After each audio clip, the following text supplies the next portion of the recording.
Doo-ba-doo-ba-doo. Here it is. It says it's live now.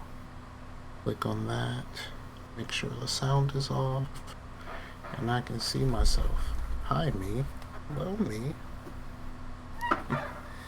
You get the wave to yourself because you're on TV now. I love me. What do you mean? What are you talking about? I love me. I wave to myself all the time. Actually, my daughter used to do that back when she was younger, maybe about 3 or 4. Her grandma used to call her Joycey. So she would be walking, and like I had a tall mirror, and she would walk past the mirror and she'd go, Joycey, to herself and keep it She used to do that all the time, and like every time she walked past that mirror, she was like, "Hi, it's me, Joycey." I do the same thing, but I just go, juicy. I can't use that word when I'm talking about my child. Yes, man. I understand that, but when I'm looking at myself, juicy.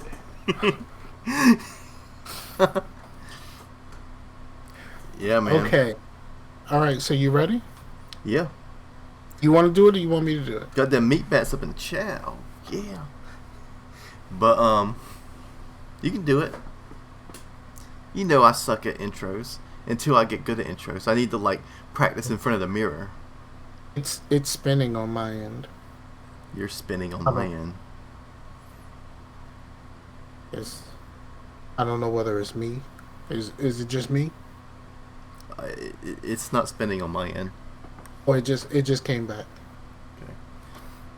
All right. So we got this. Hey, what's up, everybody? It's your boy Scarfinger, and this is Scarcasm. August is back, son. That means it's been a year. That means it's been a whole ass year, and what a year it's been. We tried to do the whole thing in April. As like a backup to August, but April just doesn't have the same kind of ring to it. So, yeah, we're going to try that again. When April comes back around. We're going to try it again. Hopefully I won't be moving. So that part will probably work itself out a little bit better. But yeah, man, August is back. Chase is in the building, of course. You've already heard his voice.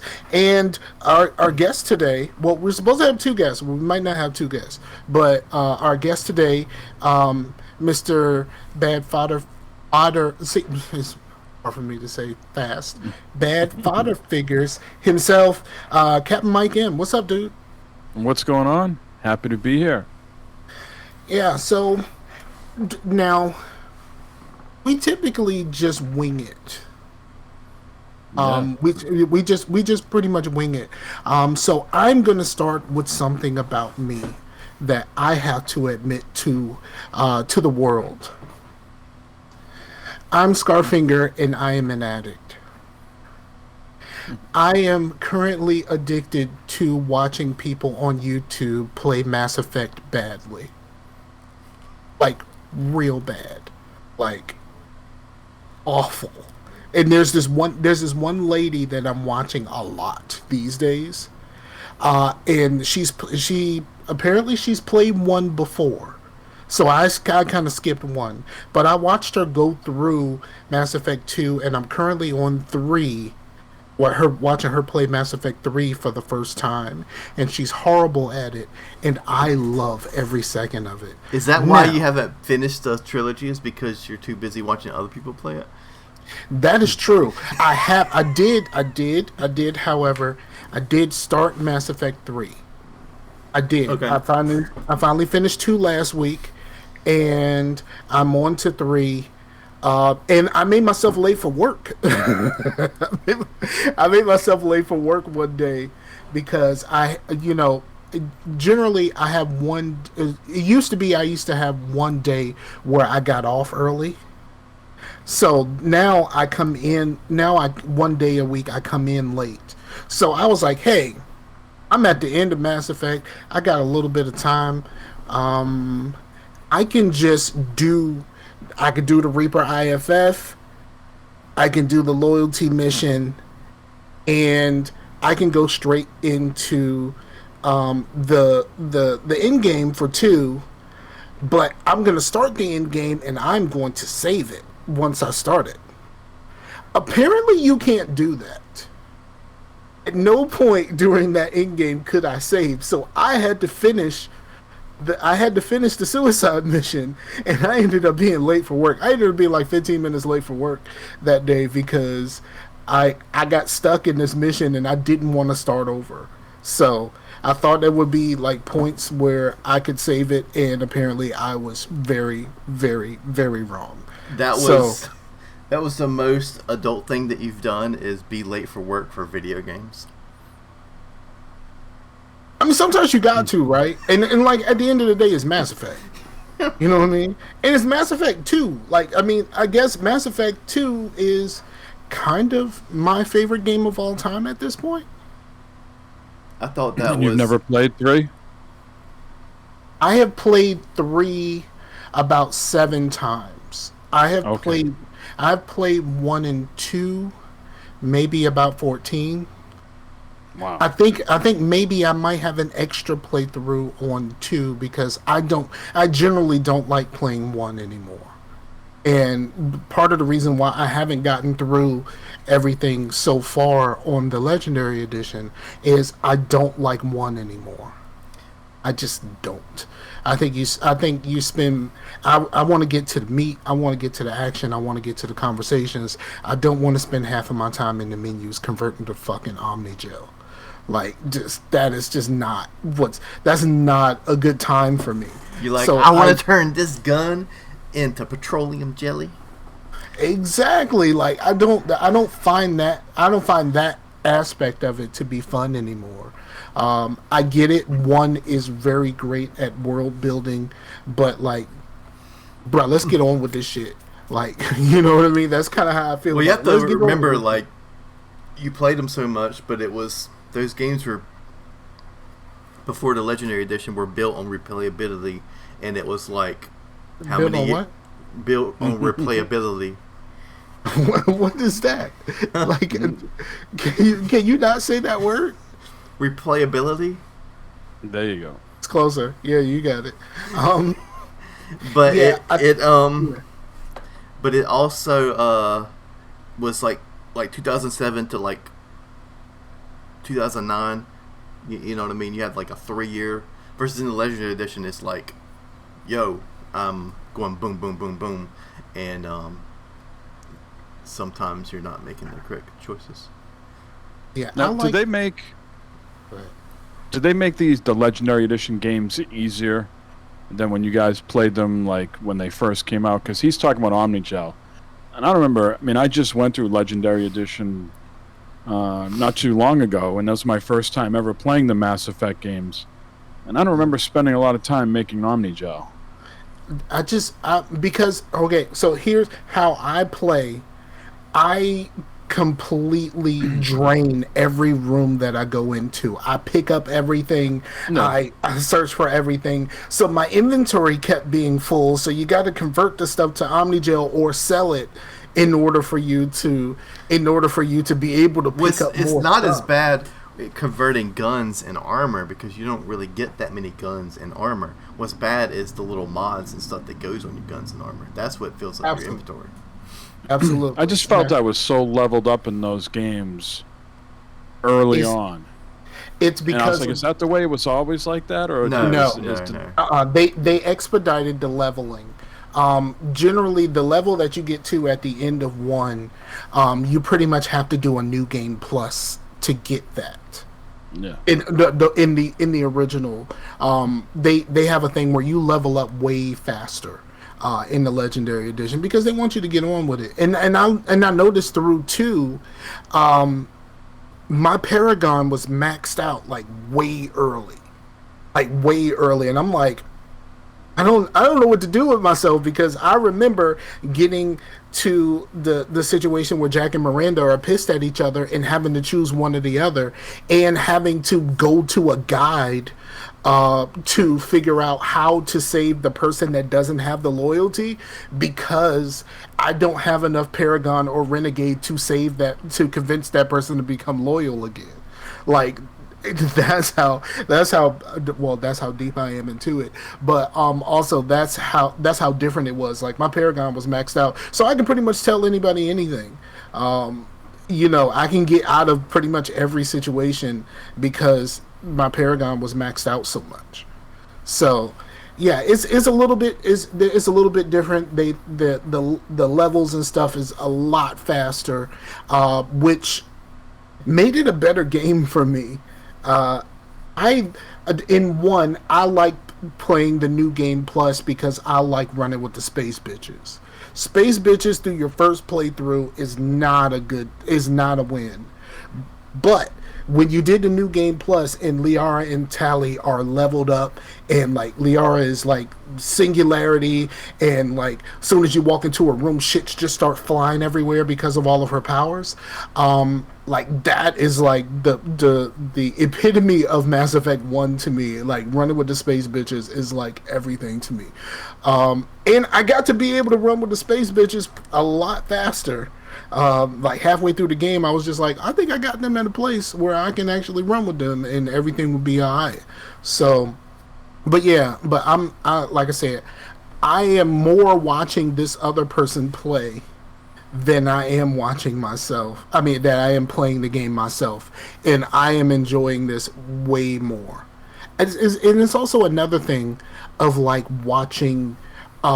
It's like watching someone do like a live review of like Infinity War, then just watching them get to that moment, and watching them get to the snap and seeing the look on their face. Like that, I mean, I enjoy shit like that. I mean, I live on YouTube, so like watching reactions and stuff like that, and like watching something that I know about, and then watching this person who's watching it for the first time, like watching their reactions and their faces when shit happens. That shit really interests me personally, and that's part of the reason why I'm watching this. Like, all of the twists and turns and the changes in people from game to game, and it was like, holy shit, that's Jack, she's a teacher, like that type of thing. Like, I enjoy that, but I know like a lot of people probably wouldn't, and I don't want to make this Mass Effect heavy. I know the last episode was Mass Effect heavy, but go ahead. Is this person that you're watching playing like bad to be like ironic, or they're just a bad player, like they just don't have the skills? Like, I'm trying to, like, what's the angle here? Are they like, is that their gimmick? Like, watch me play bad games ironically? No, she's not being ironic. She is playing this for the first time for real, and like the like some of the mechanics and stuff are passing her by. She spends half of the game not realizing that instead of pulling up the menu and selecting your powers, you could just press the button. You know what I mean? Like, you could just, you can map into a button and just press the button. Like, that would be great if you would just, like, remember. And, like, halfway through, too, like, she got it at some point. But, like, I had to watch her struggle through half of a game trying to figure out why she's not doing very well. And it's just like, yeah, you picked the Vanguard and you're not charging in. You refuse to use a shotgun. Like, all of these things that are, like, these things are integral to your character. Vanguards use shotgun. They charge in and they blow shit up and they get the fuck out of there. Like, this is how this character plays. And she's just like, no, I don't like shotguns. But she liked the word Vanguard. I'm guessing so, because she was a Vanguard. She's been a Vanguard in all 3 games. And she was just like, I thought I was just guarding vans. I don't know what this is all about. Yeah. I thought there would be shoes here. I hate myself. So I just wanted to admit, like, I am enjoying myself doing this, and eventually I'm going to get back to the game because I'm really enjoying this, even to the point to where I'm neglecting. Blue actually bought me a PC game, and I haven't played it yet because I'm spending all of my time doing this. So I need to actually get to that. He actually, Blue, was looking at some deals on GOG, and he got me Project Hospital, which is a game that I did want to play. It's been, he kind of looked on my Steam wish list and was like, "Hey, you want this?" And I'm like, "Fuck yeah, man!" he got it for me. I think he looked out for you too, Chase. Right? Yeah, with the Splinter Cell, like the newest. It's not new anymore, but it's the newest one. Blacklist, I think it is. Yeah, which is one I didn't have. The I actually had a little bit of a topic or a question or a talking point, I guess. It's something I found on Reddit. Wow. Okay. I don't really follow anything really like crazy on Reddit. This was actually pretty much on the most benign thing. It was just on the PC Master Race subreddit, which is mostly just people showing their builds, right? And let me see, where do you find? There we go. Save. So as soon as you said PC Master Race, I'm like, okay, so these are not my people. No. That's what you're saying. These are not my people. Yeah. Okay. Okay. At first, it just shows a computer with some RGB. You know what I mean? And a screen that looks like it's kind of fucked up. And it's like, just inherited this gaming PC. What do I do? And I know the people listening to the podcast can't, but the people watching can. Let's see. But you can kind of see it's got this big white thing on there. Mm-hmm. That's, what is it? So I was thinking, oh, he's just, what do I do with this? Can I fix this? Right?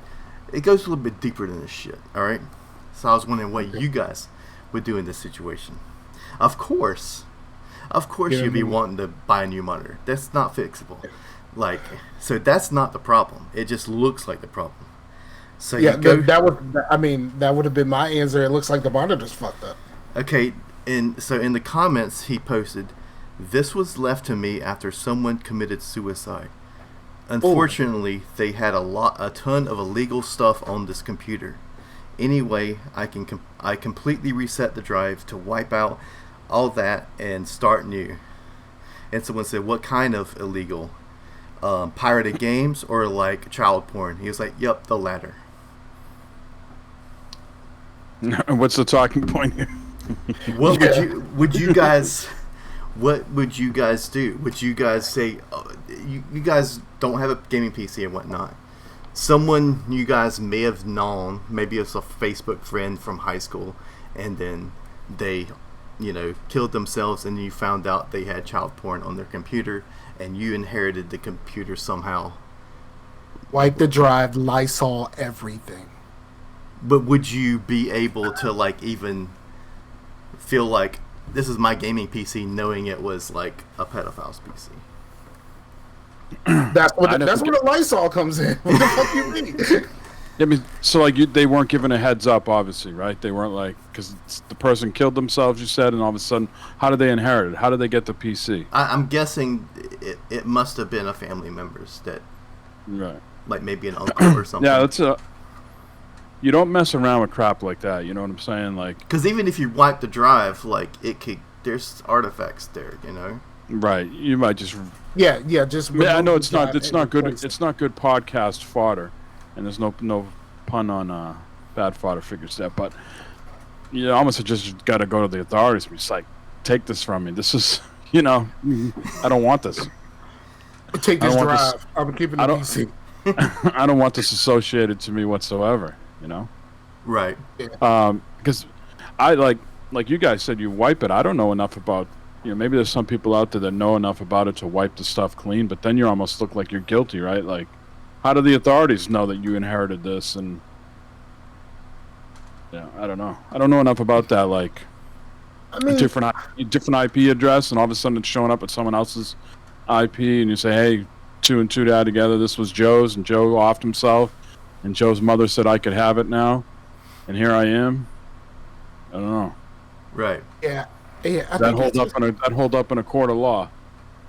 Yeah, I don't know. Like, I mean, I don't think that I would be like, yeah, dude, I'm just gonna like, maybe I'll take the graphics card, but other than that, you guys can have it all. I'm not looking to give PC in the mouth. I'm sorry.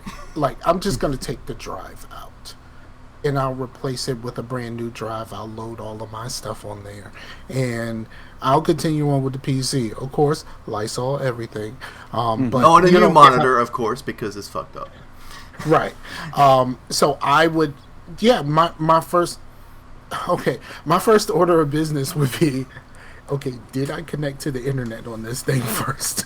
Like, if I did, then maybe I would consider giving this whole thing up to the popo. It's like, hey, bruh, I inherited this PC.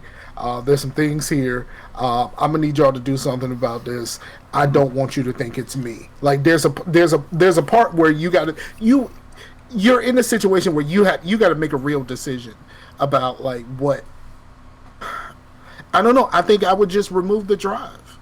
Yeah. I would completely remove the drive. I would replace the drive. I would use the PC personally, and of course, I saw everything. Yeah. What did the people in Reddit say? What was the overall consensus? To not wipe it, to get a completely new drive.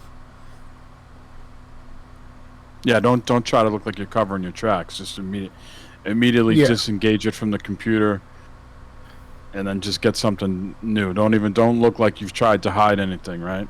Yeah, right, and plus, if you don't wipe it, you could. Well, apparently, he had already wiped it.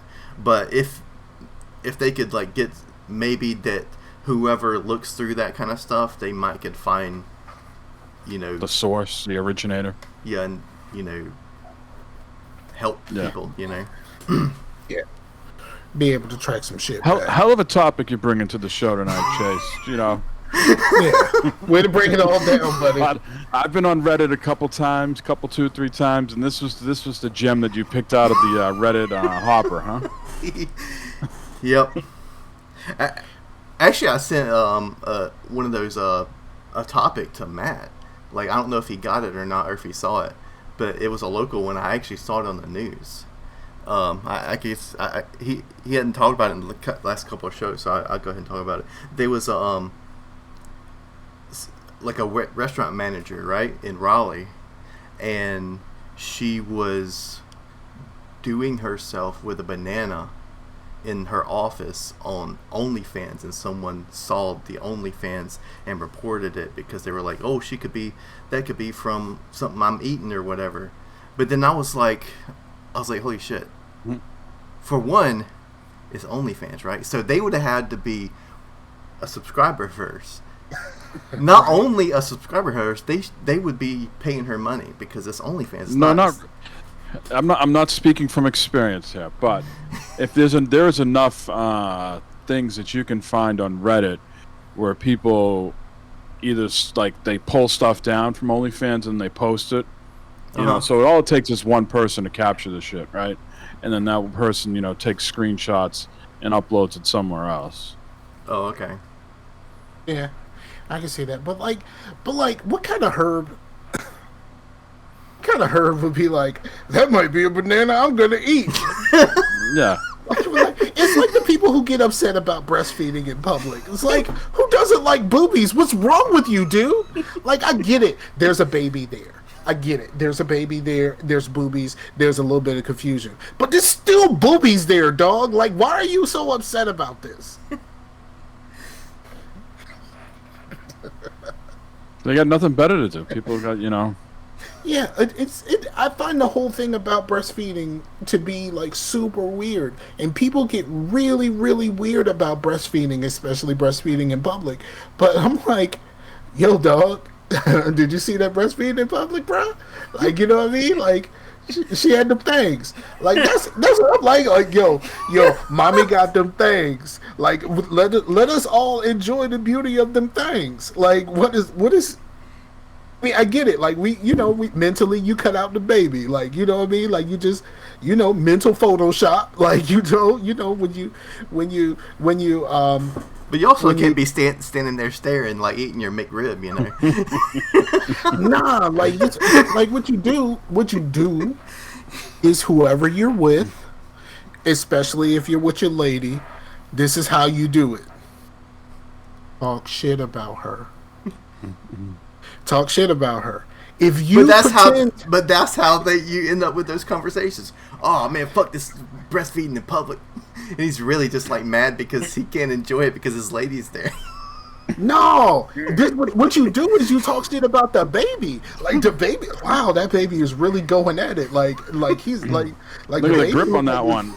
Like yo, like I mean, he seems to really have a handle on this. Like you know what I mean? Like in a way that makes me feel uncomfortable. Like you talk shit about the baby, you don't talk shit about the boobies. Like what are we doing here? I thought when you said talk shit about the baby, I thought you were gonna like go straight up like, look at that ugly ass baby. Fuck that baby. Damn, baby's got the head of the size of a basketball. It's covering up my view. Yes, that's what you do. That's what you do. Like that's how you get away with it. That's 100% how you get away with it. But yeah, I find all of this to be weird. And like the whole OnlyFans thing, like I don't get it. I don't get it at all. Because like yo dog, we like, just got out of having to pay for this stuff. Like we had to pay for this stuff back in the 90s. We don't have to do that no more. Now you're going back to that? There's websites. You can go to xnxx.com and you can watch whatever you want. It's all there. And I mean, really, it's like, all there. And it's like no virus. Like before, it was like, oh, you go to a website, there's viruses and stuff. But now, it's basically going to YouTube. Exactly. I think there's some people out there that want to be part of the conversation. They feel like they're not doing it, I don't think, to see the content. They're doing it there that hopefully the content creator sees them and they can make some sort of connection on a personal level. And that's like going to a strip joint and say, I'm going to go find myself a girlfriend. That never plays out unless you got deep pockets, very deep pockets. Yeah, okay. I might make this might be a reference that might not connect with you two, but like here goes. It's like that Herb dude from the Players Club. If y'all have ever seen the Players Club, which I mean, you guys are white dudes. You may not have. I mean, it's kind of a low budget movie. But like, there's this guy who, the Players Club is a strip club, and the main character is a stripper at the club, and one of her regulars follows her home one day. And she's just like, yo, what are you doing? He was like, I make sure you get home every day. He said, this is the first time I said anything, but like, I make sure you get home every day. I'm making sure that you're all right. Do you need anything? Can I get something for you? She's like, no, motherfucker, you creeping me the fuck out right now. Like they're like those people that lurk on OnlyFans that try to get attention. Like, why would you want attention from someone? You really want attention. What's up, Blue? Why would you want attention from someone who's already doing this for attention? Like, you do realize that you trying to get attention is harming her attention, right? Yeah, I don't get the logic there, but there's got to be plenty of people out there like that, because there's some people making a lot of bills, a lot of dollar bills. Yeah, the Catch Me Outside girl. When she turned 18, she did an OnlyFans. She made like $1 million in the first week. I don't know. All of that was Dr. Phil. I've done some stupid stuff maybe in my time, but I've never once subscribed to anything like that. Whatever was before OnlyFans and now. See, here's the thing. Here's why you might as well just throw money in a toilet and flush it. Yeah. See, here's why I don't subscribe to anything like that. Okay, so back in the 90s, right? Late 90s, because I didn't get my own computer until the late 90s. I came across this website. And on this website, you had to register. So what I did was I created a Yahoo email. I never use Yahoo. So like if I had to register some shit I don't care about, I just go to the Yahoo email. So I registered the Yahoo email, and it, I could see what I'm seeing, and everything was fine until I started getting emails about other stuff, because now I'm on a mailing list of perverts. And now I'm officially a pervert, and they started sending me all kinds of perverted stuff. So they sent me an email, and the email is just like, you'll never guess what we have in store for you. It's like, oh, really now, website, what do we have here? Surprise, is bestiality. Fuck, I just saw bestiality. And I never went to that Yahoo email ever again. I stopped going to that site. I have never registered to anything ever again after that. Fuck that. I saw some of that like in Europe when we were on tour, and you go to those like, adult places with the jerk boots and everything like that, and you're flipping through the channels. You just don't know. You friggin', you're just sitting there with a button, boom, boom, boom, boom, boom, and all of a sudden you're like some chick and a dog. I'm like, that's it. The mood is gone. I'm out. Grand closing. Grand opening, grand closing. Really that fast? Yeah, that's just. I don't understand that. I don't understand the whole thing with animals. Like, I'm not in any way, shape, or form an animal lover of just like being like someone who likes like dogs and stuff like that. Like, it's just not my thing. I don't really dig animals. I had some fish, they kept dying because I kept forgetting about them. And I even did the thing where I did the automatic feeder and stuff like that, but after that shit ran out, I kind of forgot for a couple of days. And then I would just go to Walmart and buy new fish. And like, so I was a terrible fish owner. But so I'm not an animal lover in any way. So at no point would it ever cross my mind that, hey, there's a dog here. They just busted some guy locally around here. He was breaking into horse stalls at night. And I guess he had like a whole like platform set up and everything. He knew he was an expert, and they caught him on film. Wow. Showed him like walking in, like going like right behind the horse, had everything like down to a science, in and out quick, no pun intended. But they busted his ass. They got him on camera. He had a step stool. He had some sort of apparatus that let him get right down to it very quickly. There was no fuss, no muss. Stilts. Like those, you ever have someone in your house like do the plastering?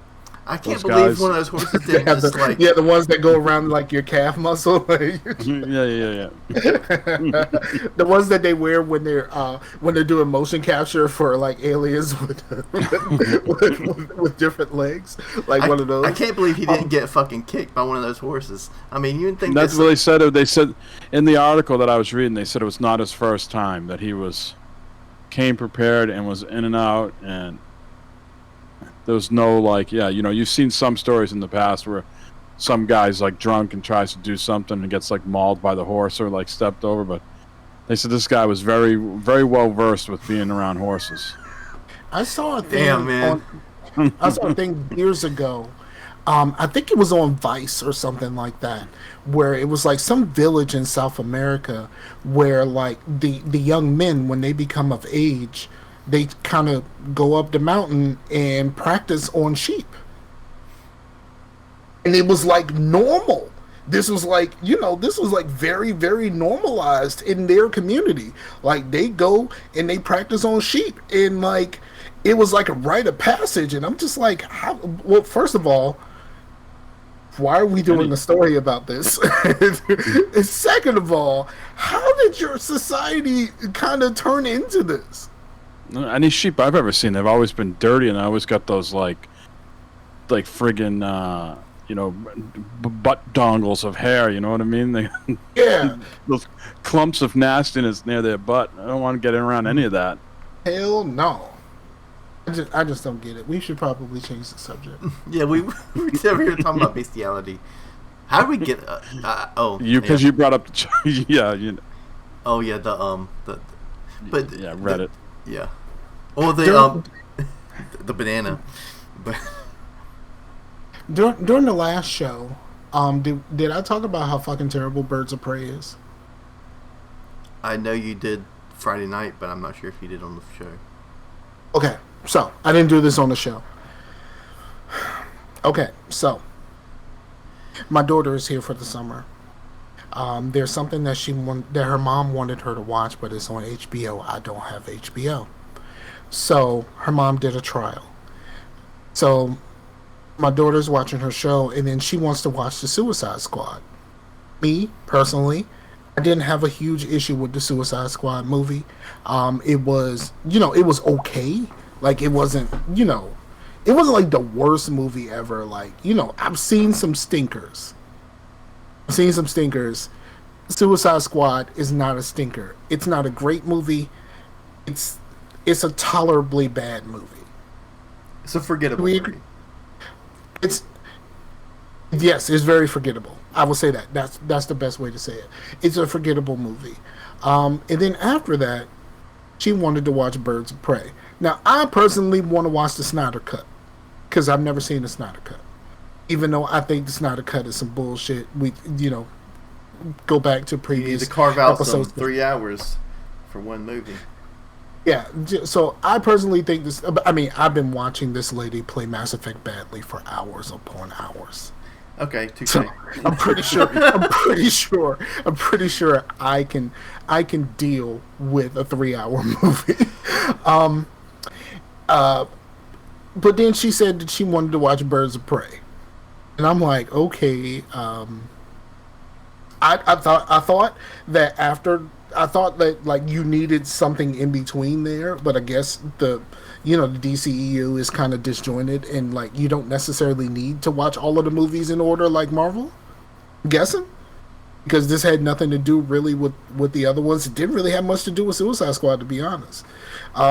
So this movie is fucking terrible. Like, it is bad. If you've never seen Birds of Prey, do not waste your time. Even if you have HBO and you have HBO Max, don't waste your money on this. Don't waste your time, don't waste your money, don't waste your energy.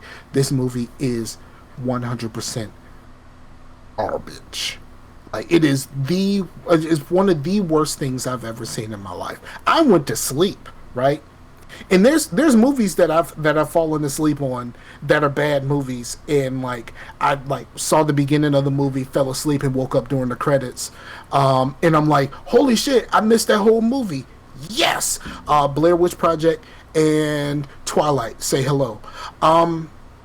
So both of those movies, I saw the very beginning of the movie, fell asleep, woke up during the credits, and was like, oh shit, I missed the whole movie. That's awesome.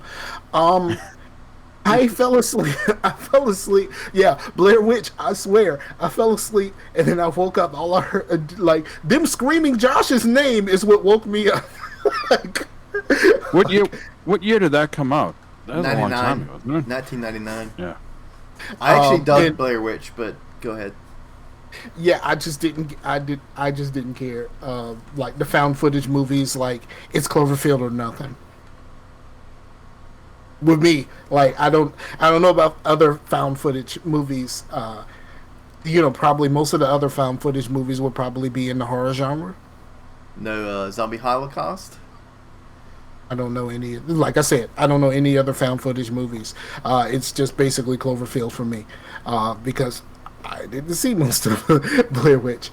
But I went to sleep. I woke up, and there was still like 40 minutes of this movie left. And I was upset that I didn't sleep through the whole movie. That's how bad it was. I was upset that I didn't sleep through the shit.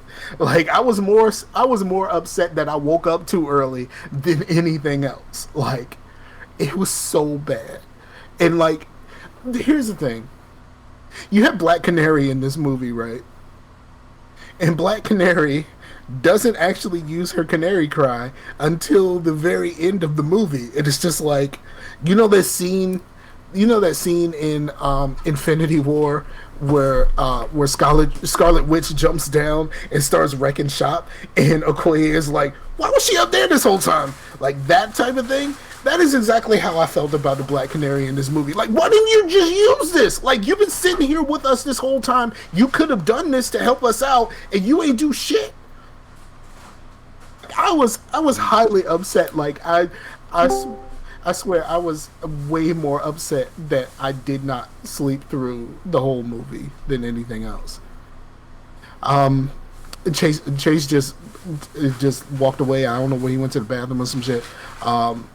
So, can you hear us? Yeah, can you hear me? Yep, I got you. What's up, dog? Yeah, what's going on, guys? Yeah, sorry for being so late, man. I was out eating, and we had like the slowest, worst service of my life. Wasn't there like an hour and a half? There's nothing worse than just bad service. Like, even if the food is bad, if the service is good, you can kind of let it slide.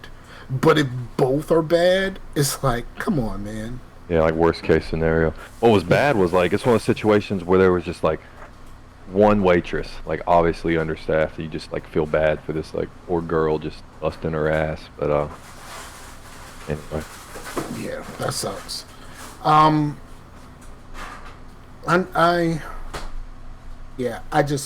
hated every second of that movie.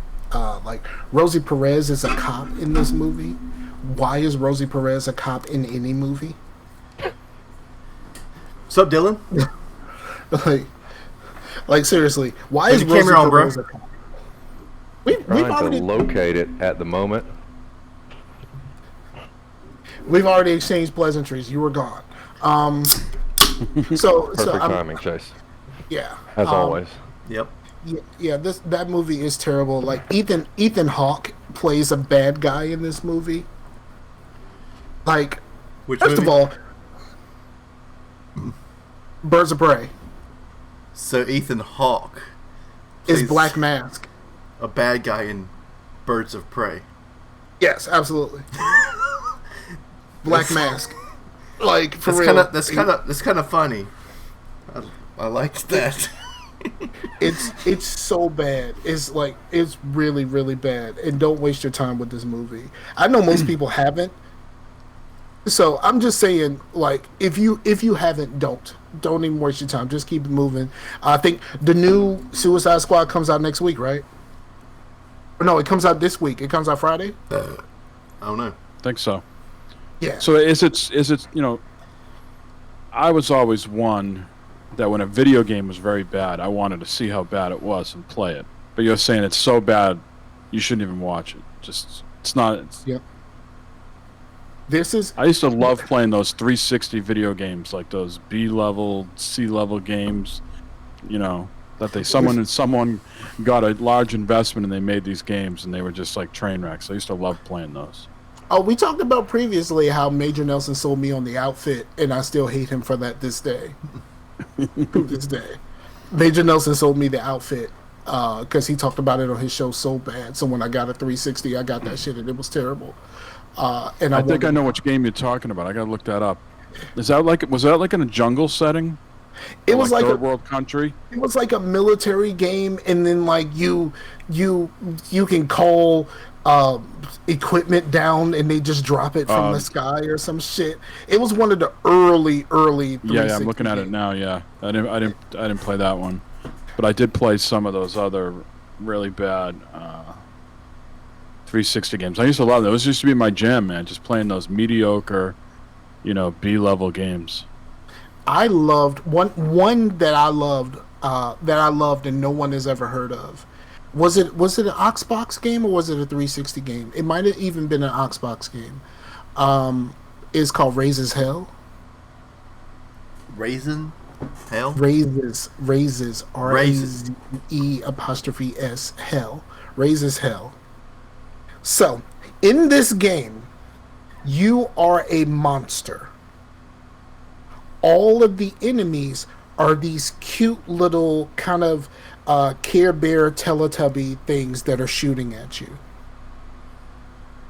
how you and what happens is Ray's basically absorbs plants, and the different color plants are different guns. He shoots them out of his mouth. He inhales in like one of them is like the machine gun plant, one is the sniper plant and stuff like that. And how you get your health back after you kill these little Teletubby Care Bear things, you smash them to bits and suck up the giblets, and that's how you get your health back. And then you have, and like the crazy part about it is like they have guns and they have armor and stuff like that, and they're very much trying to kill you, but they still talk like Teletubby Care Bears, and they look like Teletubby Care Bears, and it is the most awesome B game that no one has ever heard of. What was that bear game that was out on the 360 generation? It was a bear game. Naughty Bear? Is that ringing a bell? Yeah. That's it. I think that's what you're talking about, at least.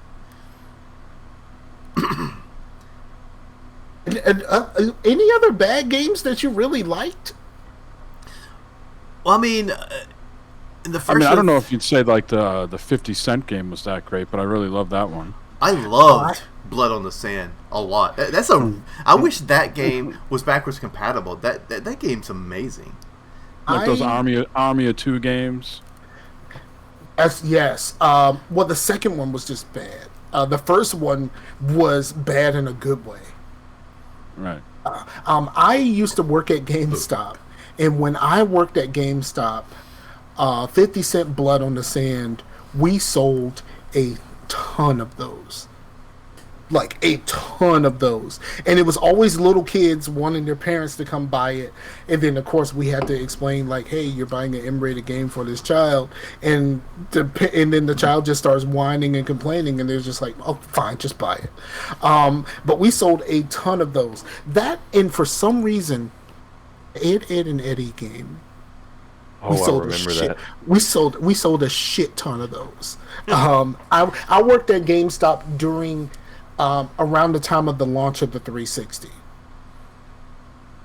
So, around the what was it? The Destroy All Humans games. They had a few of those come out for a while. Yes, yep. I don't think I ever really got into one of those. I think I played a demo once and was just like, "Oh, this was cool." I don't know. Yeah, that was all I ever saw. I never played it, and I just saw they kept coming out. I think there was at least 2 of them, so somebody must have liked it. Yeah, I just remember those looked kind of ridiculous. And then they had those Leisure Suit Larry games around that time, 360 time.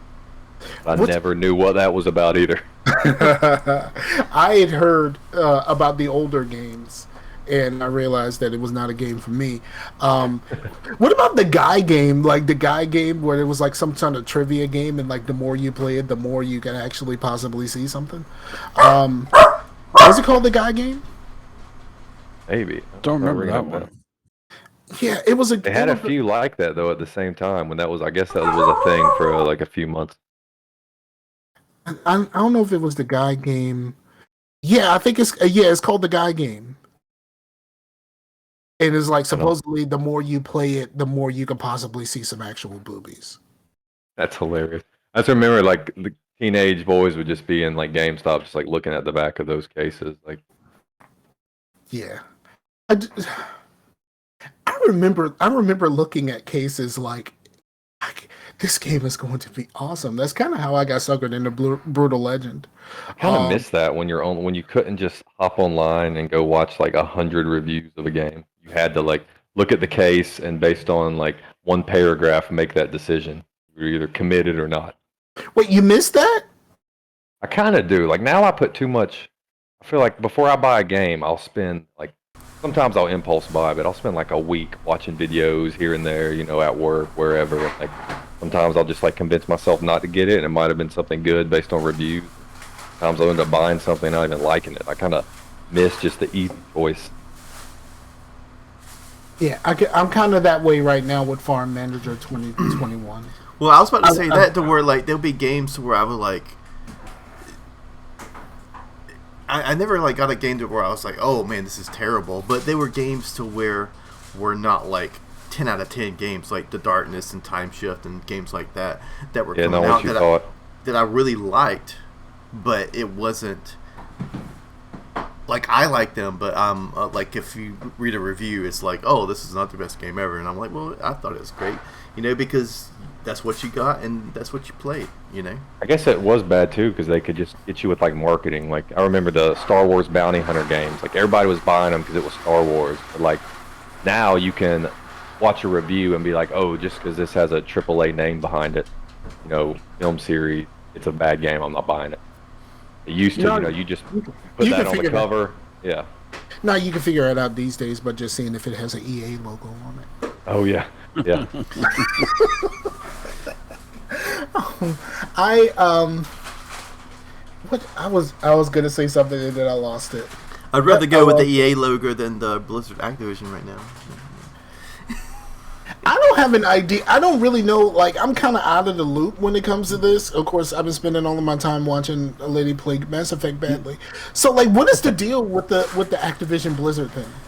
Well, Mike could probably tell a little bit more, but like at first I thought it was just funny to say this, but like you're running a mill. Oh, it's just companies having no accountability, and then there's bad stuff that happens, like at Ubisoft or whatnot. But this seems like a lot deeper, it's just crazy. But the good thing is that the only thing that you would really care about is Diablo.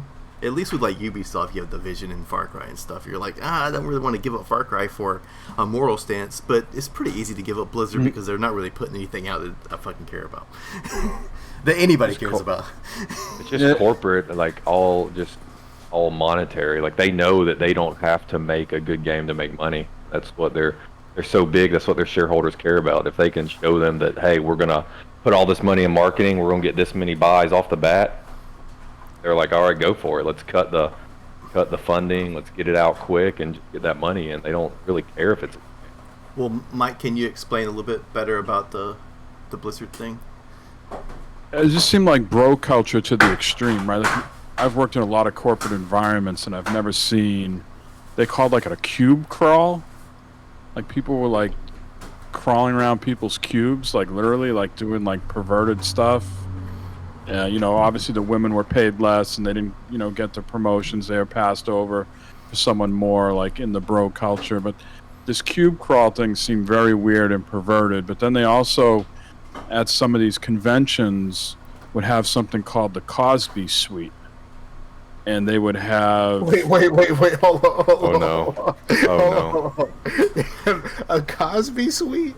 Like... Right, they would have this big picture of Bill Cosby, and all these bros would be around Bill Cosby, doing bro stuff, and they would, talking, I guess they had like Facebook groups and talking, badly about women and bringing women into the Cosby Suite, and this seems like some guy was like, I can't marry all of them, and the guy's like, oh, I'm sorry, you misspelled marry, you meant to say fuck, and all this stuff got leaked out. There was in like Facebook groups, but women were also there too, like in this Cosby Suite. So this was from like 2013, where maybe people, how would you say, people had blew it off as maybe more of a joke than they do in 2021, and there was women there posing with Cosby too and grabbing each other's breasts. But there seems to be a lot of poor choices, men behaving very badly beyond the, hey, look at her, and catcalling and doing something like that. Maybe when you have one or too many drinks, it seemed crawling around females' cubes, sniffing their seats, and having, Cosby Suites seems a little to the extreme. So they basically turned their office into Mad Men. They were Mad Men modern Mad Men to the extreme. So on a kind of a lighter note, it does seem like you said everyone's saying all this bro culture. That bro culture is something that applied to the people that made World of Warcraft. So it's like, were they like the biggest posers ever? Like it's like almost like you would find a band that's supposed to be like this like street punk, like grew up on the streets and all this stuff and all this, you know, they're super gritty, and then you find out they're like trust fund kids. It's like they're just like Yeah. So you're like, yeah, they're doing awful stuff, but it's also you're like, wait a minute, these dudes probably, the guys who made World of Warcraft probably don't know anything about anything World of Warcraft. Like those dudes that they used to have that reality show with the beards and stuff like that. What was that shit called? Duck Dynasty? Yeah. Like when you find out who those guys really were, and it's just like all that shit was an act. I mean, except for the dad. The dad seems very, very entrenched on his beliefs. He's very committed. Yeah, he's super committed to the cause. But like the rest of them, like prior to that show, they were all like yuppies. And they just put it on for the show, and it was just like, holy shit, this working. We might as well keep doing this. And the dad was like famous before then too, wasn't he? Like some sort of coach or something. Some sort of some sort of football something. Look at me. Yeah, I know. Those aren't my people. Like I don't know very much about them. I just know that the dad seems to be committed to the cause even way after the fact. Yeah. So I was watching some video the other day where he was talking about coffee, and he was like saying people who essentially don't have anything but black coffee, they're questionable human beings. Like, coffee isn't supposed to taste good. Coffee's supposed to wake your ass up and get your ass through the day. Not something here where you put frappuccino on this and this on that and add all this sugar and caramel. No, it's supposed to be black and gritty and burn your stomach and get you through the goddamn day. Wait, so he's the one that's on Xbox Live? Like, frappuccinos are gay. Like, he's that guy? I saw this video. He's got, like, you know, a Facebook series or something like that where he goes on all these like diatribes, and he was going off about coffee. Wow, that's just weird. Like of all things to be up in arms about, like coffee. Like really, dude. Like that's your line is coffee. Like of all of the things that you could be upset about. Seems like he's too interested in what other people's lives. But yeah, it seems like on Friday you said that you had some car troubles. Yeah, man, my car broke down. Okay, so here's what had happened. I am not a car person. I am not very handy. I could probably fix your computer. You're on your own with your car. So I went to lunch. And on my way back from lunch, my car just kind of jerked. And then my check engine light came on, my battery light came on, my brake light came on, all at the same time. And I'm like, what the fuck's going on? And my car was just acting very, very, very weird. And me not knowing anything about cars, I just kind of like, you know, I try to play it up because where I work, the two people that I work closest to are two older white ladies. One is 10 years older than me. One's 20 years older than me. So like, I gotta try to be a man. Like I gotta appear. So like, I kind of opened the hood and was like checking my fluids and shit like that. Like what went wrong? You know, they like trying to figure this shit out. And like I don't know what the fuck I'm looking at. So I look at the car and I'm just like, I can't figure this out. So I send my sister a message. Her husband is a mechanic, and he and so she forwards the message to him, and he says it sounds like you might have a problem with your belt, like one of your belts might be out.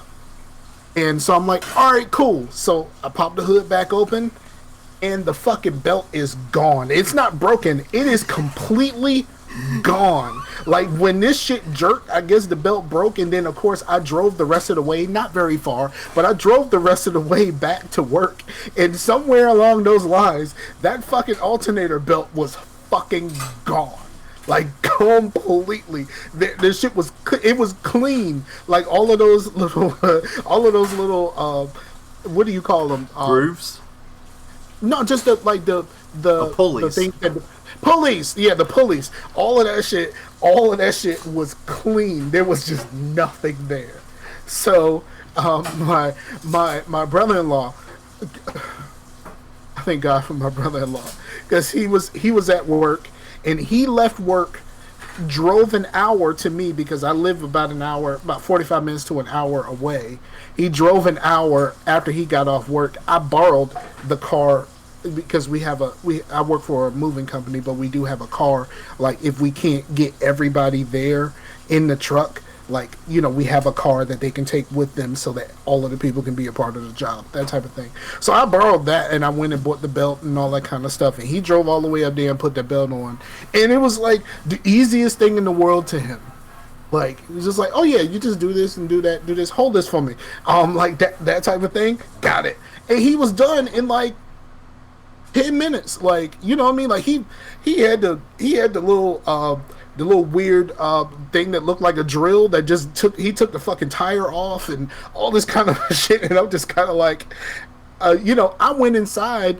I walked inside of the building because I was still at work. I walked inside of the building and I came back. The fucking tire was off. He's pulling other shit off of these little plastic things that are inside of the wheel well, I guess you would call it. All that shit was off. And I was like, I wasn't even going that long, and you got all this shit done? He was like, yeah, it was easy.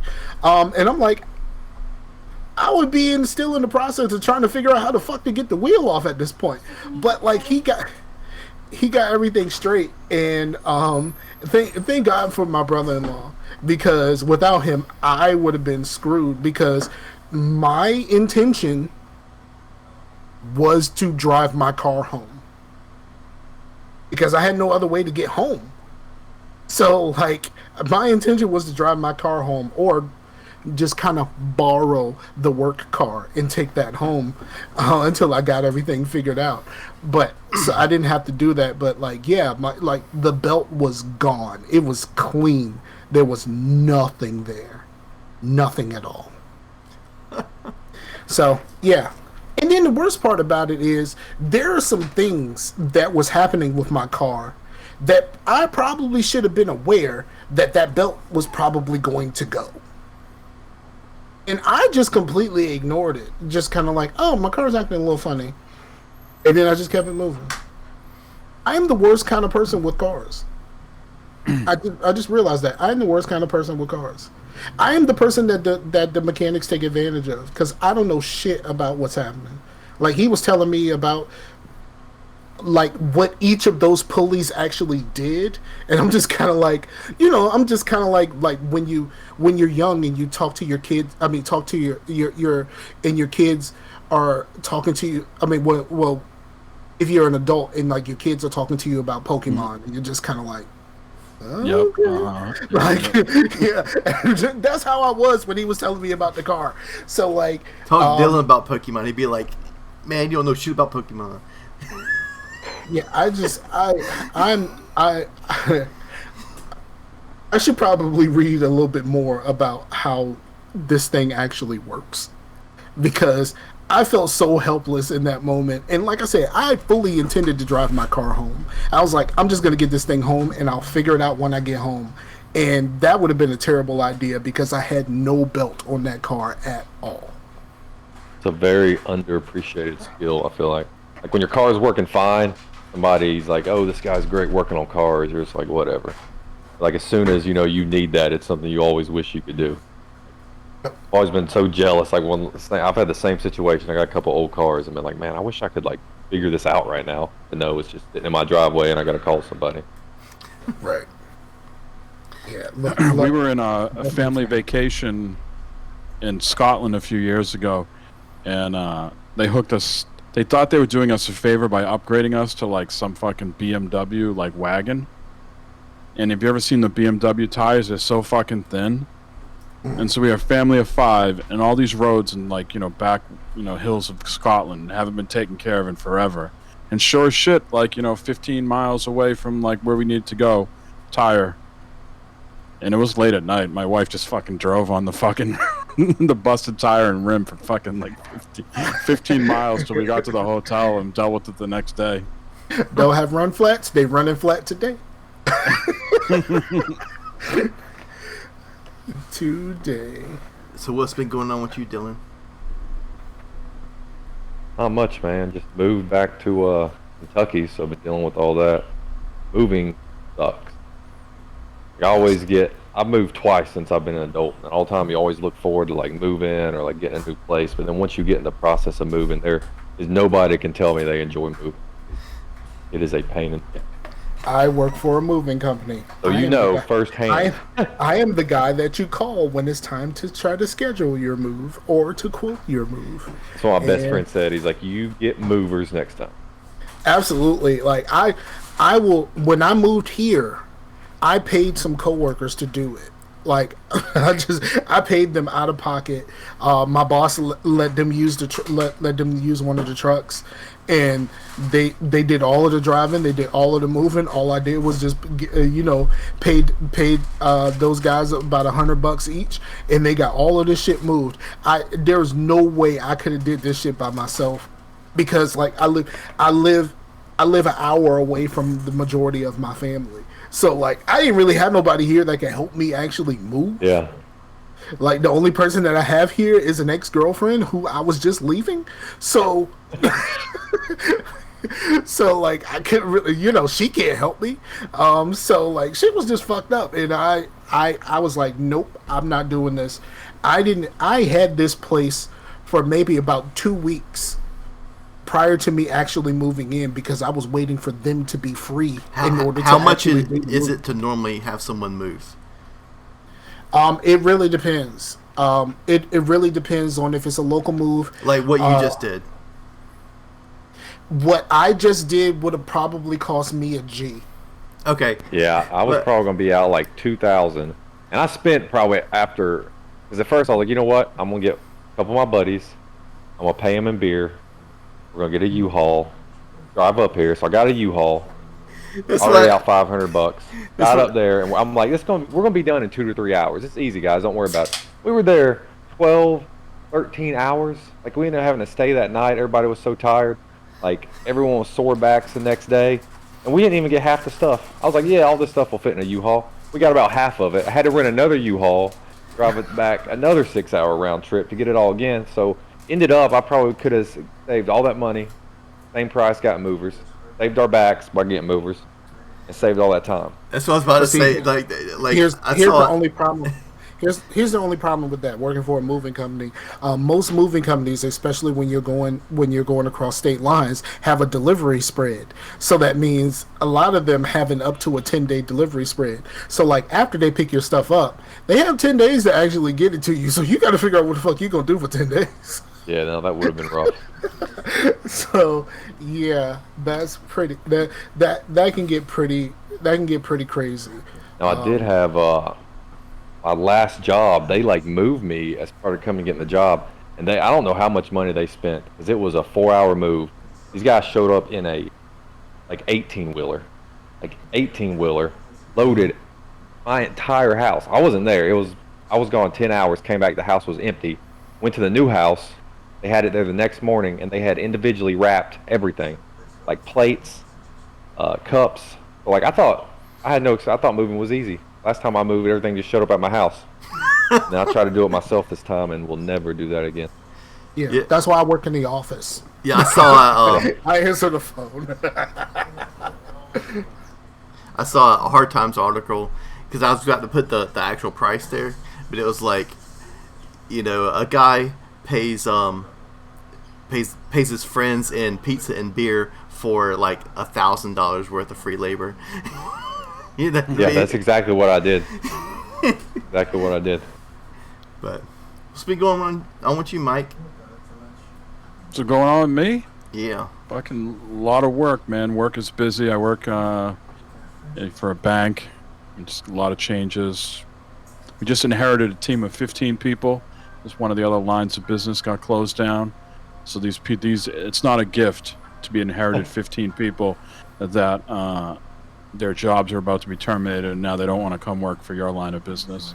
So been dealing with that a lot at work. But just around here, just we had a big renovation project just wrap up, so that's good. And playing a bunch of games, enjoying the Ascent on Xbox. I didn't enjoy it too good, but I didn't get to play with you guys, and I had a bunch of problems. But yeah, it's kind of like Diablo, like 3, but with cyberpunk setting. That's how I look at it. Yeah. You know, it's got Isn't similar it- upgrade path. Isn't it like a twin stick shooter basically? Yeah, It is, yeah. So if you've played like things like Alien Nation or Dead Nation, I would say you'll it's be a fine- you'll be mix fine between a with it. twin stick shooter and Diablo because when I played it, its movement is twin stick shooter, but it does have Diablo-esque things like getting loot and leveling up and stuff, right? Yeah, for sure. There's a lot of loot that you know really rewards you for exploring around. I know when you're playing co-op, sometimes you can get wrapped up with just getting from A to B. But you really got to explore because you'll level up your character. You'll find a bunch of loot that you can use, various weapons. You know, the game doesn't handle loot the greatest. I feel in co-op, you share anything that upgrades your characters like weapons, but any sort of credits, money, health is not shared. So it's like a free for all.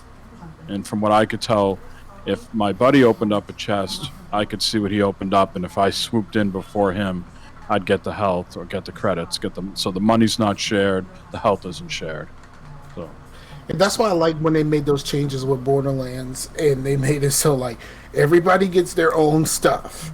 Like I can't see your stuff unless you pick it up and drop it for me. I can't see your stuff. The only thing I can see is my stuff. So we ain't gotta have no problems here. It's just right. Yeah. So my buddy and Matt and I were playing, and he would get a gun, or he would get, I think, maybe like a augmentation, and he said, "Did you get that?" And I was like, "Yeah, I got that." So that type of stuff that levels up your character and keeps the progress going was shared, so that was good. But just the other stuff, if you would then want to go to a store and buy stuff, well, gee, my buddy Matt hogged all the credits, and I only got $5. That's your SOL. But, well, I mean, can you? Because in Borderlands, you can trade and give people credits. Can you be like, oh, how much credits you need? Do you know that? no, I didn't see anything like that, but possible, I guess. But I didn't see anything. Yeah, because in a A game really beautiful game. Yeah, I thought so too. But I heard that the Steam version and if you buy it not on Game, I don't know if the regular Xbox version, maybe it's just the Game Pass version on PC. But I heard that whatever Game Pass version is where it has its problems, but the Steam version doesn't have those Steam problems. But they're working. And to which fix one that. did you buy? I have the Game Pass.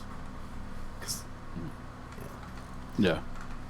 I don't know. I mean, I know they probably made that game co-op to bring more people in, to give it more appeal. But I'm not sure how much of that thing should be played in co-op. I don't know.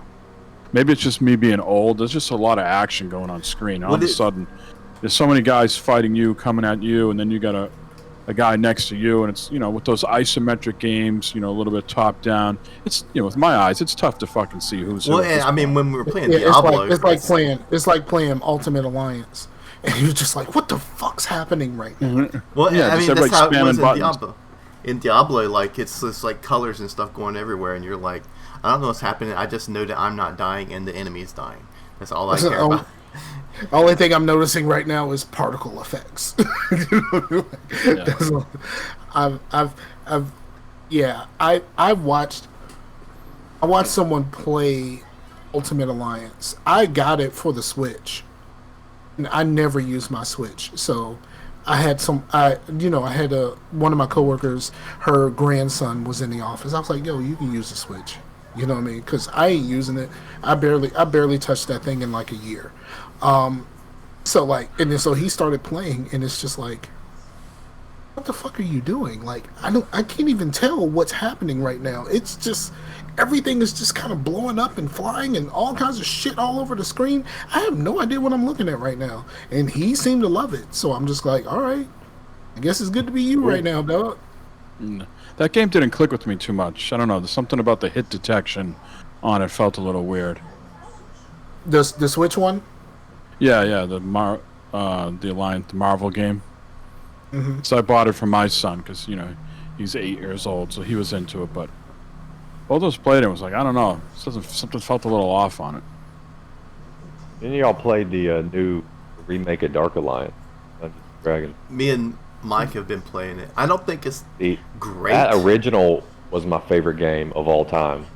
I haven't tried the new one yet. I was kind of excited, and then I saw mixed reviews. I was just curious how it was. I mean, it's on Game Pass, and I mean, I would definitely go with it with you or whatnot. But it's fine on Game Pass, but it's not anywhere close to your memories of the old one. They changed it, right? It's not like an over-the-head hack and slash anymore.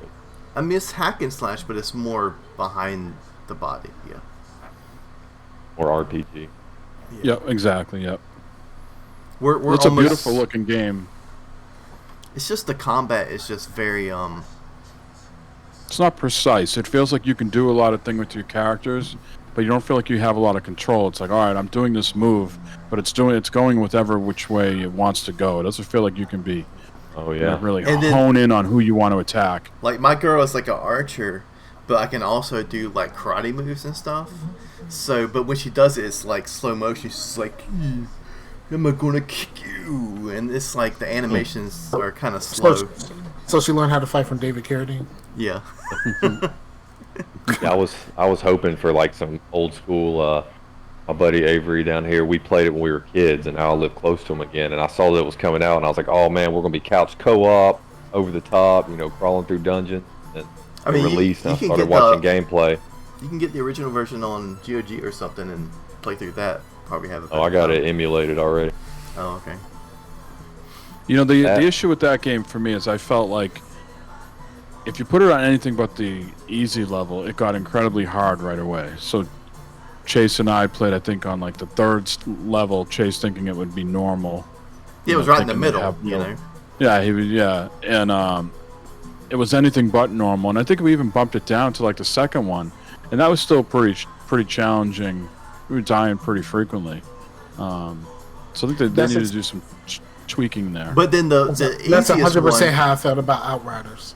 But the easiest one was like, don't even feel like we're doing anything. It's like everything's right. dying. It's just like a hot knife. It's like a hot knife through butter. It's just like you show up in the room and go boo, and everybody just like kills. It's like giant boss, and you're like just like. It's like playing Mass Effect on narrative mode, like Mass Effect 3 or Andromeda on narrative mode. It's so easy. Like it. I mean, I was basically like on Andromeda where you got to fight these like large mechanical things. Like I was just like not necessarily one-shotting them, because those are usually like kind of like boss battles. Like this is like a lengthy, like, okay, you need to take your time with this. I was like done in like 30 seconds, and I'm like, well, I mean, you're like shooting and you can see the health bar going down like this. Yeah, and it's just like, really? That's what's happening right now? I mean, that's like, that's how it was. I just wanted, look, I wanted on a subsequent playthrough, not my original playthrough. I played on normal. I didn't Nepo this shit. But I just wanted to play through the game again with a different character. I started off with Sarah. I switched to Scott. I was like, I just want to see how different the story is with Scott instead of Sarah. And so I'm like, okay, so I'm just going to put it on narrative mode. And holy fuck was it easy. Not only that, but you could switch and still do a new game plus. It's Ninja I play on easy, not Ninja I play on narrative. Yeah, it was worse. It's so bad, and it's kind of boring. I'm trying to get through Andromeda right now. Andromeda. It's a lot of more traversal than I want. Like, right? Like, I'm in a couple places, and it's like, you got to go there. And I'm like, well, how the hell do I get there? You got to find all these little hidey holes to jump up and get there. And I'm like, I'm not sure if this is the game I want right now, but... It's like 3 or 4 different, like, Elder Scrolls map, or, like, Bethesda maps in a Mass Effect game. I got ruined on Mass Effect during that game. I'm looking online, I was at the final level. You just made it to the, whatever that alien, there was like some central space you were trying to get to, like their hiding space or ship or something. And this was like a year ago, and I got there, and then I hit a bug where my save wouldn't load. And I was reading all about it, and the only way to fix it was to basically either start over or load a save that was previous. My previous save was like 15 hours prior. So I never beat Andromeda, and I was just like, this is the worst feeling ever. I haven't went back to Mass Effect since then. There wasn't an autosave or anything? No. It was terrible, man. I loaded the previous save, and it was so far back that I was just so mad. I was like, I'm not playing through. I never beat it. That makes the issue that I had seem so minuscule. Like when I started Mass Effect 3, I started a mission by accident. I was supposed to go do something else first, and I was like, "Fuck!" Like the mission that if I go back to a previous save, I lose like an hour. Like, you know what I mean? And I felt bad about like losing that hour, but like, holy fuck, I can't imagine being in this situation and I have to go back that far and lose that much progress. Yeah, it's just like the worst feeling ever. And like, I considered it for a while, and I kept trying to find fixes for the patch, reading through I probably wasted as much time reading through Reddit. Do you think at this point how to you fix loaded? it? You think your save load and they have patched that out by now?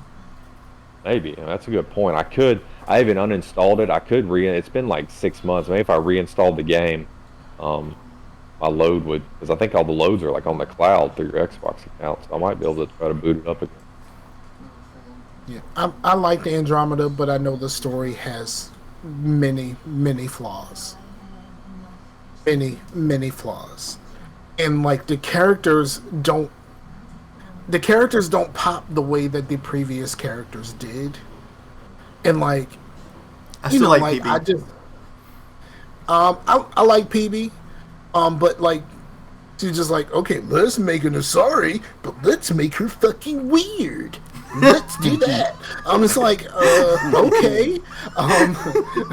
Let's make a British guy, but make him a complete fucking dork. And then all of a sudden, him and the alien dude, you walk in on them and they're just have their shirts off for no fucking reason at all. You like, look, I got this couch. It was a hot day, man.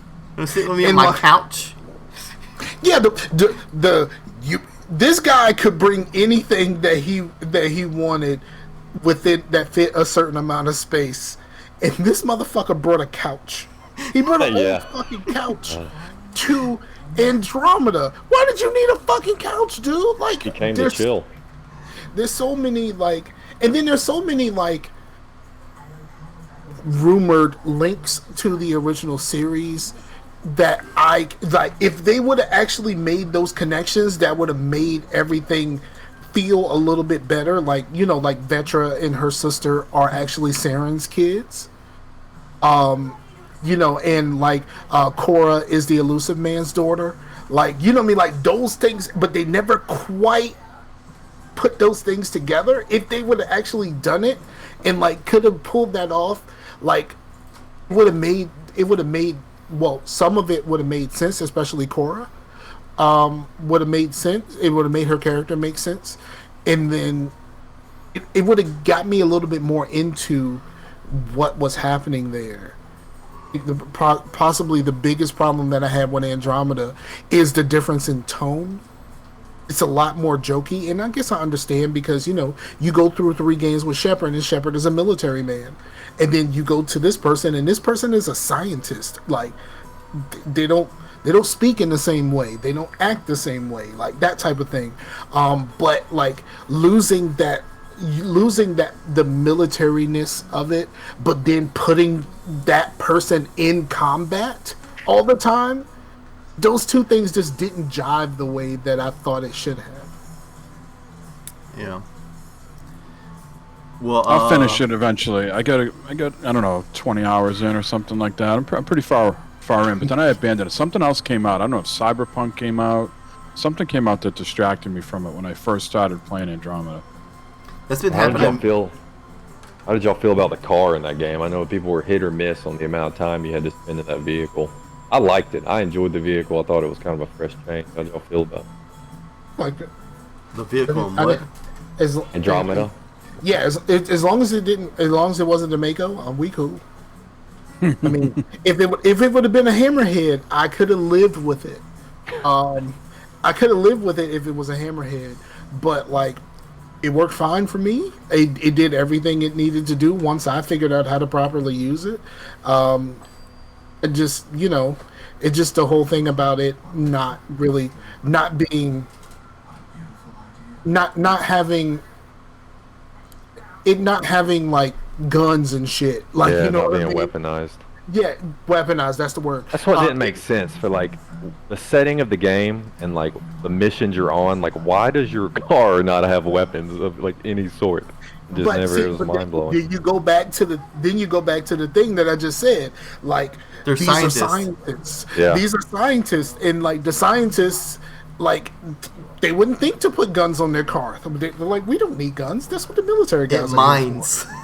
But then they put, Yeah. but then they put a military AI into a scientist. Yeah. No, that makes sense. Yeah, it's just weird. It's not really as bad of a game as a lot of people say, but it's not good. I still think it's better than Mass Effect 1 to me, and no one can convince me otherwise. Blue might have something to say, but Blue always has something to say. So Dylan, what you been playing? Game wise, man, I have guilty pleasure. I guess been playing. I don't know how big you guys are on 2D fighting games, but on Game Pass, Power Rangers Battle for the Grid. I've been burning that up. Like you look so happy when you said that. Like No, I know, I've been, like I was in the mindset. I don't care what they say. I love this game so much. I don't care. I have not played a Power Rangers fighting game since the one that was on the Genesis. No, and it's legit. I mean, I have a friend who like legit played in like Street Fighter tournaments, and he's tried to get me into these like 2D fighters. You know, some fighting games aren't like your traditional with your blocking and how the game works, and this one actually is. And he was so happy I got into it, and man, I love it. I've been burning it up, and other than that, I've been trying to get into Pillars of Eternity, also on Game Pass. I started the first one, or about 10 hours in, and the game's pretty good as well. It was Obsidian. They were crowdfunded for it. So they used, from what I can tell, because when it pops up, it tells you like thank yous to all of our crowdfunding people who helped put this game together. Okay. They actually had fans pay for it. So let me ask you this question. You said it's an Obsidian game. Does it actually work? Yes. Yes. Obsidian Surprisingly so. Obsidian has a track record of their games being cool, but not necessarily working all the time. Until So like as far months as I've later. gotten, They can fix some shit like months later, but still, like especially when they first come out, like this thing doesn't work. But this one's more along the lines of their older games, like Baldur's Gate and stuff, right? yeah. So from what I can tell, they got it. Fans crowdfunded it through like a GoFundMe, basically, so the corporate side of Obsidian wouldn't make the game. Like it was made by actual developers that they wanted to make it. I haven't put into too much resources on or too much time in looking on how it was made, but I know it was crowdfunded, and it's like the old games. Like the old, very story-oriented, a lot of reading. Instead of fancy graphics, if there's a scene that requires something crazy happening, it'll show like a storybook page with artwork, like custom art, and you just got to read it. And I really like it.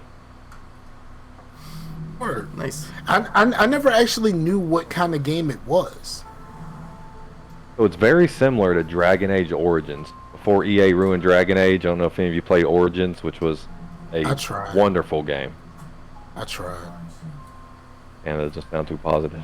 I tried Origins, and then I got to the Fade, and I was like, and I actually like pulled up a guide, and I got myself through the Fade. Is that what it's called, the Fade? Yeah, That very yeah. very weird level with the with the magic and shit, where part of it you're like a mouse or something. Like it's just like That's pretty fucking far in the game. That's pretty far in the game, from what I I remember. think I did it too early. Yeah, that's the thing with those older games is you could get into spots like you shouldn't be in. Like it didn't just walk you through it. So like you could get into spots where like you weren't going to make it through it. You were either going to go back and level up some other way, or you were just going to die. Yeah, I need to see those old games don't do the thing that new games do. Like a new game would have been like, "Bruh, you sure you want to go in here?" Yeah. You know what I mean? Like, what's your level, dog? Like, you know what I mean? Like they But got you're not recommended level.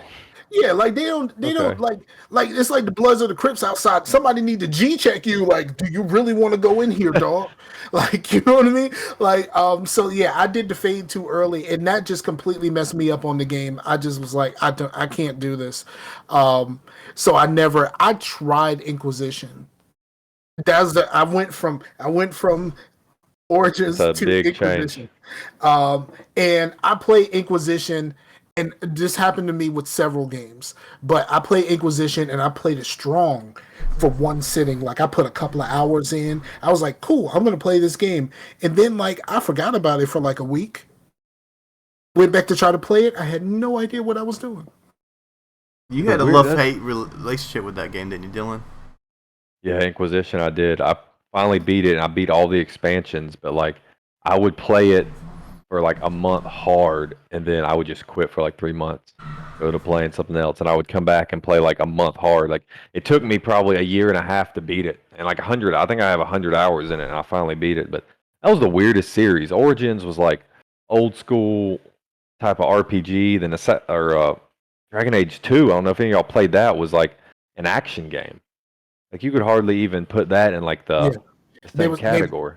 They made that Mass Effect money, and they did with 2 what they did with Mass Effect, like the difference between Mass Effect 1 and 2, where they just kind of streamlined it and made it combat focused. And it was like 30 hours. You went from a 100-hour game to like a 30-hour game, and then you came back to Inquisition that was like 200 hours. It was, and they were all completely different game styles. It was a weird series, man. The Mass Effect's the same way, really. Yeah, honestly. But 2 and 3 are still pretty similar, but both of them. 2 and 3 are very similar. I would say that 2 and 3 are similar, but there's so many changes that it really takes you. Like you really got to pay attention to like what you're doing. At least for us, when we originally played, like we had all of that time in between to get used to. Okay, so this is what's different about the game. But the people playing for the first time with the Legendary Edition, they go straight into the other game and like, what the fuck is this? And then like I have to learn. And like have to learn like the nuances, and like when I'm watching the chick play Mass Effect 3 badly, like she has no idea about like the combos and like all of this like deep information that can help you out and help you survive this thing. Like you're a Vanguard, and like you don't know the combination of like charge, Nova, shotgun. Like you're a Vanguard. That's what you do. Charge, Nova, shotgun. And that's basically your bread and butter for that whole fucking game. And like, you know, there's things that you learn that, you know, is like they don't really teach you that much. They just give you all of these powers and say, hey, you can use all of these. And it's like, no, you need these two, and you need a shotgun. That's all. It's weird when you're watching somebody play something that like you played forever and have like time and effort into learning, and they just have no idea what they're doing. Oh yeah, I'm doing that now. Oh man, you missed the beginning of the how we episode. started the show. yeah, you missed the beginning of the episode. I'm watching someone play through the Mass Effect series badly, and I am very stressful. enjoying this. He's got buckets and buckets of popcorn. He's just watching this woman. I watched someone play Mass Effect 1 for the first time, and let me tell you, this person went to Vermeer before they got Liara. Exactly. Like that look on your face is exactly. They did Vermeer before they did the mission to get Liara. Which one is Vermeer again? That's the one where you can fuck up in Rex dies. You remember? Where you can what? Where you can fuck up lose Rex. Yeah. Yeah. Oh, yeah. Okay. And then Rex died in this playthrough. Rex died, and they just kept it moving. Like no reloads, no nothing. They just kept it moving. But the thing is, if they never knew anything about it, they would just be like, "Oh, that was probably supposed to happen." Like, oh, the big lizard is dead. Whatever. Yeah. And technically, he's a bat. Like people say that he's a lizard, but if you're deep into this and you watch all of this stuff, it's a certain type of bat that the Krogans are based on. Really? Huh? Well, Dude, I got emotionally involved. Like those characters, like some of them died when who was it? Garrus when he died. Like I was like 15 then, and I may have cried. Like I don't remember. I may have cried when Garrus originally died. Was that Mass Effect 2? yeah, but that doesn't have to happen. Well, he died in my game, and it was sad. I lost Morden in my first playthrough of the ending. I lost Morden, and I questioned myself. That's how I knew I was a fan. Like, what did I do wrong? Not the game. What did I do wrong? And that's how I knew I was a fan. Mike, what you playing? We already asked Mike what he's playing. We did? Oh, so Chase. Oh yeah. Well, I did finish the last Tomb Raider game. I've been doing a 3-game rotation that's keeping me like finishing games because I didn't finish any games last year because I was mostly playing like Elder I remember I used to Scrolls like hate on you for that. I'd be like, we used to say you had like me and Sam. We also like Chase has video game ADD. Like he'll play something for like 2 weeks and he's on to something else and doesn't go back to it. Well, I mean, I was mostly like playing Elder Scrolls and Valheim and stuff like that, like being social. So I wasn't putting the time into finishing stuff. So I have I think it's because I would play so much of these long games, and then I would just get burnt out and need to play something else. I would look back later like, oh, it feels like I haven't really played Outer Worlds. So I haven't finished it, and I was like, I looked at the time. Still haven't. I have 50 hours in that game, or 40 or 50. I was like, that's a good amount of time. I put a good amount of time in that. Like, so it's just long games I'm into. So finish that Tomb Raider game. The Inquisition effect. Yeah, the Shadow of the Tomb Raider is the last one, and that one took me 26 hours to finish. And that's, when you think about like Inquisition, that's not very long, but like that I didn't realize that because the first one was like 12 hours, the second one was like 18, and this one was like double that. And I was like, Jesus Christ, it just felt like it just kept going on and on. But I finally finished it. And then the second game is Scarlet Nexus, and that game has a lot of what the fuck moments in the story. I'm like, oh, what? So I'm like actually thinking about it right now, on to finish playing it a little bit after the podcast. But it's a JRPG, but it doesn't play like a JRPG. Yeah, tell me about that. Has it got more action? There's a lot of reading in that game, right? Because it's a JRPG. There's very little reading. Like all the cutscenes, it is like a comic book type thing to where they like be like this person, but it's all voice acted. There's no reading really, and then all the action is very hack and slash. Like your dude, everybody has like different mind powers basically, and you can borrow powers from your teammates if you want to use them. So your main power is that you have, what is it where you can move things with your mind? Is that telekinesis? Yeah. So you have that to where you would slice an enemy, and then that would power up your throw things. You can throw something, or you'll like. I just did one to where I like took control of this bus, jumped on top of it. It was like driving the bus around, running enemies over. It's like all kinds of like weird shit you can do, and then you'd be like, oh, this is a tree enemy, and so I'm gonna borrow the fire power from this girl, and then all my powers have some fire tinge or something like that, and so you're just like throwing shit, and like it's really frenetic and very, very crazy, and the enemies look really cool. They're like really weird looking. Like there'd be like vases with legs with flowers coming out of it, or like one was like this giant thing with his head that was upside down, these big fists. And so it's like Dark Souls looking fucking shit. Japan. It looks like, well, yeah. I keep forgetting that Dark Souls is Japan, but like it's that's what made me like that new Dark Souls like game, the Elden Ring or whatever.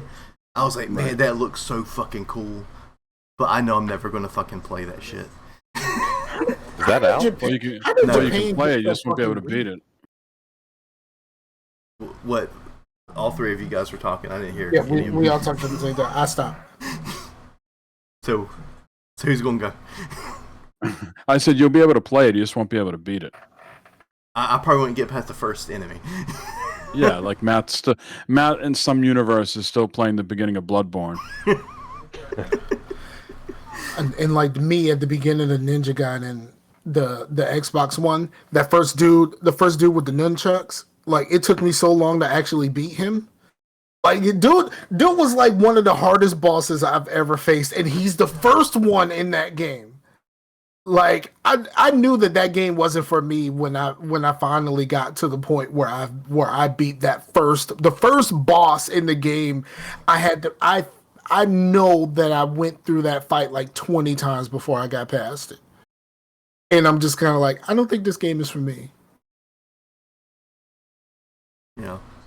But I might pick up this Scarlet Nexus thing. I've had my eye on it. I don't play a lot of games like this, but right, and graphically it looks sweet, really good. And I like some like I like the Persona games, but I wouldn't say the Persona games are graphically great. Even with the fifth one looks stylistic, but it's still not a graphically enhanced game. You know what I mean? But this, there's like sun rays and like where I'm like, oh, I might take a screenshot of that. Like I never think that about a JRPG, unless it's something funny. But it's actually, I never think about taking screenshots unless I'm playing a sports game. Like that's the only time I think about taking. Dude, screenshots. I've been taking so many screenshots of Red Dead Redemption 2. It's not even crazy. I'm gonna have with the new controllers now, Scar. I know you don't have the new system, right? You're on the old still, right? Yeah. You haven't updated. So in the new one, it's just I know with the old system you could do the button and then you pulls up a menu, but when you just have the button there right in the middle, it's like spam that shit, bam, bam, bam, bam, bam. That's dope. And I would probably use that if I'm playing, like if they finally come out with a. Yeah, I have one too, and I hooked it up to the Xbox One and it does work. Like the share button works on the Xbox One as well. So if you got it, yep. So I know with the old system, the Xbox One, it was a drag. You'd press the button in the middle and it would pause your game. And then a fucking, little thing came up and you said, did you want to record the video or the screenshot? And it was really convoluted. Yeah, they eventually they patched in a shortcut where you press the Xbox button and then press Y or something like that, and then it takes a screenshot of what's on the screen. But that wasn't like what it was originally. Oh, speaking of Halo, has anyone seen people play this new the people who got the Halo Insider people that got into this? I haven't seen, but I've heard people liking it. Yeah, one of my friends, I don't know if you know Kellen, Jace, we used to play Apex with him. You've played with him a couple times, you might not remember him, but he got in it somehow, and I watched him play it, and it looks really good, man. They stayed very true to Halo. Like, they didn't make any crazy... I mean, it looks like Halo. They didn't go any crazy way with it. They brought back the bubble shield, was like the only crazy thing I've seen. Yeah, but this version of the game, it's against bots? Well, the technical test was originally, and I think last night they opened it up PvP. Oh, okay. Okay. But first it was only bots. Yeah. Yeah, I think they were just testing the servers, getting people into matches, and then over time, as the servers could handle that influx of players, and they said, okay, let's open up matchmaking. Well, but yeah, in the third game I'm playing as Red Dead Redemption 2. And so I picked it up on PC because my son has the Xbox One. I was like, I really want to play this. So I'm getting back to where I was. I was about 40 hours into it, which is about chapter 3 is where I was, where I'm like down south. So I'm just now about to where you're. I think about to where I'm about to go down south. But yeah, I'll be like, oh man, look at that shit. Photo mode, bring it out, screenshot. I have so many screenshots in that game, and I'm not even like 20 hours into it. Wasn't I with you that day when you first got it? I think so, yeah. Yeah, I was there the day that you first started playing. We did it during your Extra Life. I remember that. Yeah. And you haven't been back? I started it then, and then in 2020 I got like 40 hours into it because I lost a disc. And then I started playing it on Game Pass. And then I just bought it digitally after Game Pass was over. Or during Game Pass because it was leaving Game Pass at that point. So So yeah, and then I got like 40 hours into it on Xbox, so I rebought it on PC. It was on sale for pretty cheap, and because I just have I got it on Xbox originally because of some friends that I remember playing the Red Dead Redemption 1 on, and I don't even know if I'm gonna play online. But I mean, I would love to like get a posse together and like but it'd be cool to have a server because I want to play with friends, you know. But I don't really have an attraction to a Western.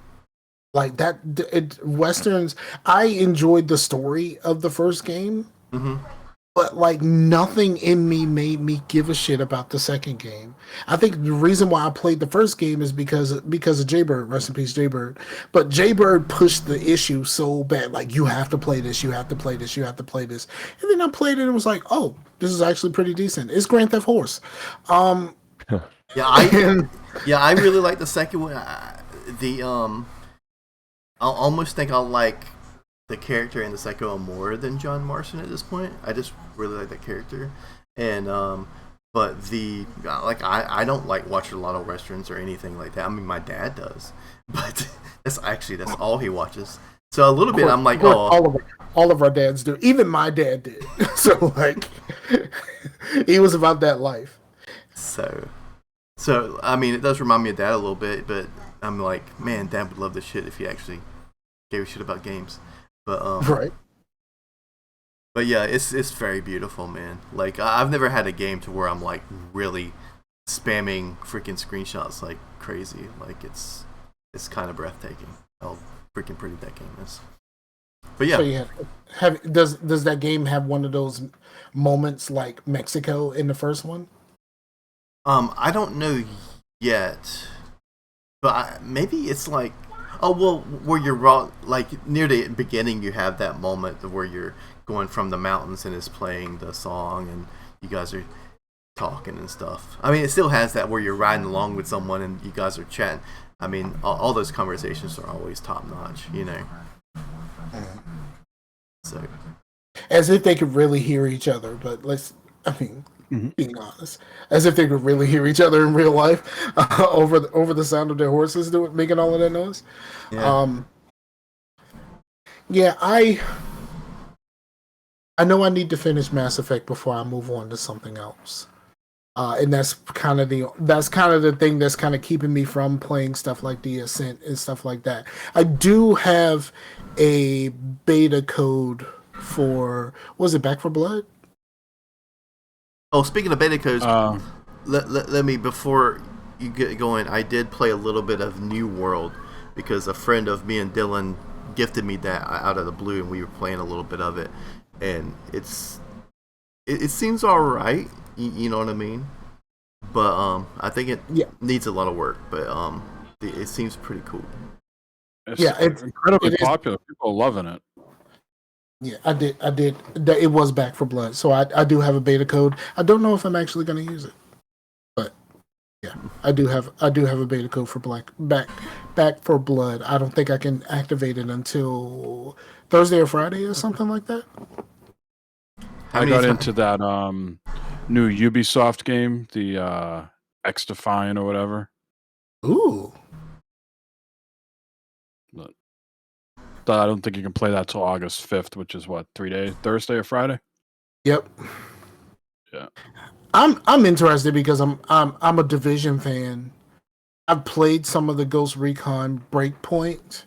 I didn't play very much Wildlands. And I have not bothered with Rainbow Six Siege at all. But I am a super Division fan, of course, as everyone knows here. So I'm interested to see how it goes. I personally don't care about multiplayer with actual people. Like I would love a situation like Halo with the bots. I hope they keep the bots for the game. Like, you can just do some multiplayer stuff with you and possibly some friends against some bots. I would totally dig that, and I could just do that forever because I don't like playing games against people, but I will try this. Cool. So I think what I'm going to do I haven't figured out what I'm gonna do next though. Like after Mass Effect is done, because I said I wasn't gonna do anything. I wasn't really gonna pick up anything new until after Mass Effect 3 is done.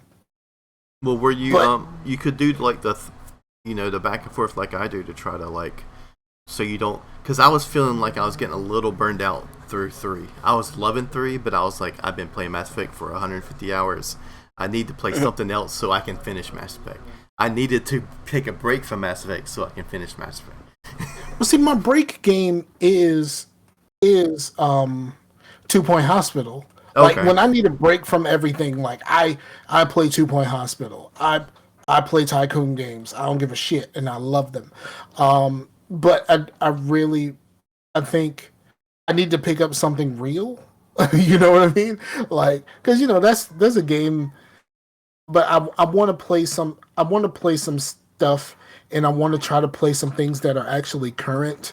Because usually I play games way after everyone else. So like by the time I start playing a game, and if it has a multiplayer or a co-op component to it, like everyone's gone, and I have no one to actually play this game. Like Or you're I just thought playing about, with hackers. You're like, you got advertisements on your screen while you're trying to play Call of Duty. right. I even thought about trying to play a Call of Duty game. I don't know. Like I never played the new Modern Warfare. I didn't play Cold War. Um, which one of those don't have a single player though? Black Ops Two 3. game, Black Ops yeah, 4. the two games ago. Okay, so there's a single player on both of those. See, like, I've been wanting to get back into one of those, because there's been quite a few that I missed. Yeah, the Modern and Warfare I like one's really good. I finished that last The year. most recent one is good. I thought the one with when they were like dubbed World War One or World War Two was more episodic, kind of Battlefield 1. like small, yeah, like small vignettes. I don't think the whole story was seamless. I thought it kind of broke up. The most recent Call of Duty story is pretty good. Okay. Yeah, I might try to get into something like that, and then of course I need to play Project Hospital, because Blue got it for me. I really want to play Farm Manager 2021, because I love my tycoon games. And I've been watching a lot of people play it, and I'm just like, I think I got this. And I have been itching, and I've been fighting the urge to play more City Skylines. You had a hankering for it. I've been I had wanting to do that. I had a hankering. You got to say it like you're chewing something. I got a hankering. Yeah. Hankering for what was that wheel of cheese? Wasn't that the commercial from like the 80s? The guy with the cheese. Got a hankering for some cheese. You don't remember that? You I don't guys think I aren't as old remember. as me. I don't think I remember that one. But it sounds like a commercial from the 80s. Hankering for a hunk of cheese. Hankering was. for a hunk of cheese. Hey, so I think you use the word hankering every now and then. A hanker for a hunk of cheese. People think I'm weird because I say howdy. I still say howdy. Started playing the video. Sorry. So and then eventually, probably sometime this week or this weekend, I'm going to finally watch the Snyder Cut. I think we'll sit down and I'm gonna get her done, even if I got to do it in pieces. I'm gonna watch the Snyder Cut. I don't really dig DC that much, but I want to see what the big deal was. And I call it the Project Hindsight edition. I typically don't call it the Snyder Cut. I call it the Hindsight edition because he had too much time after the movie was made to be like, ooh, I can make changes Just the here. name is like, oh, it's the Snyder Cut. Like, you're not Zack Snyder. You're not Stanley Kubrick. You're Zack Snyder. Come on, the Snyder Cut. Get out of here. Exactly. So, yeah, I'm really, so I'm gonna watch that at some point. Oh, that looks familiar. What? He put it into the chat. I mean, he put it into the shout box but that looks very familiar. No, it's a famous commercial. Yeah, I'm gonna watch that as soon as this is done. Do we got anything else, gentlemen? Not from me, man. I ain't got nothing. I appreciate you guys letting me hop in here. Yeah, man. same. Thank you. You want to Thank you. pimp anything, Mike or Dylan? No, I ain't got nothing. You can always listen to the Bad Fodder Figures podcast once you're done listening to Scarcasm. Yeah, Okay, man. man.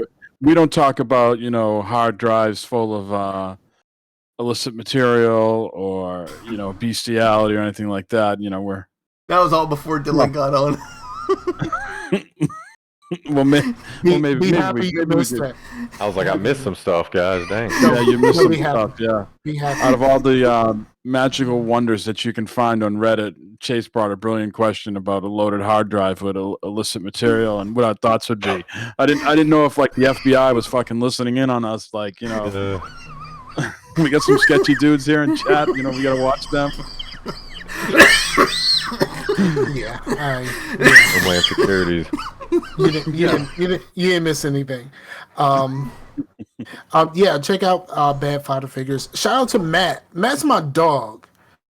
I fox with Matt. Matt's a man of many talents. He was literally pitching a tent in the woods the other day with his wife in a tent. He was having a brand new tent. Would you ever spend $429 on a pop-up tent? No. Yeah, he did. Now he realizes he needs a better air mattress. Okay. I wouldn't have spent all that money on that really nice scooter that he used to have either. So, and then he upgraded. He upgraded from the scooter though. He did. He upgraded to a scooter. He got a regular motorcycle, more of like a racer type bike. And there's a very famous video on YouTube of him getting T-boned that he's made lots of money off of. Yep. And now he's upgraded to a Harley style bike, but it's not a Harley. I don't know if it's a Yamaha. I forget what it is. Kawasaki maybe, but it's more of a traditional looking motorcycle than a street bike. Crotch rocket. Word up. Yeah. That was original.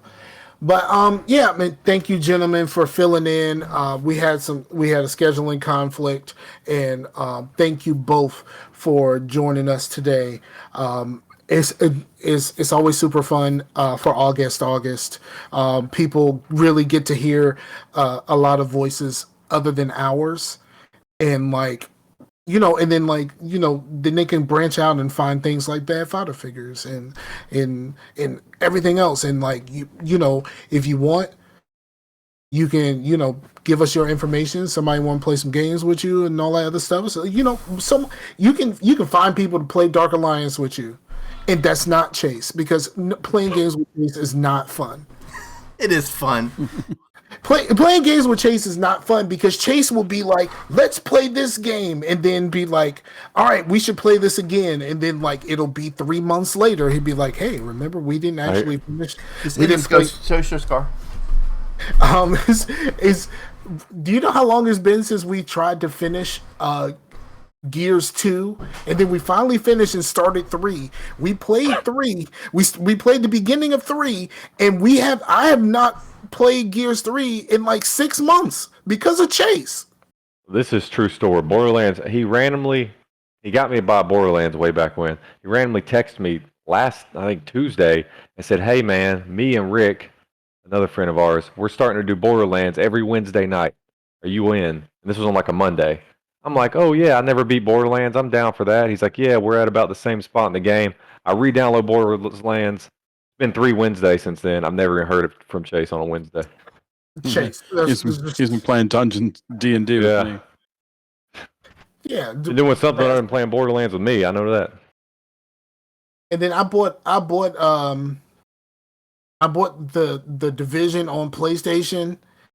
And I actually bought the gold edition on PlayStation 4 at the time, and he was like, yeah, we're gonna play the Division. Didn't happen. He's got that Plex server. He's got a lot of stuff to watch. I get Yeah. it, man. It's a overwhelming amount of things to play now, and how cheap so much stuff is. It's hard to pick one. Yeah, but the Game Pass messed up the game for everybody. Like, there's The too Game much. Pass stresses me out. Like, Yes. it stresses me out.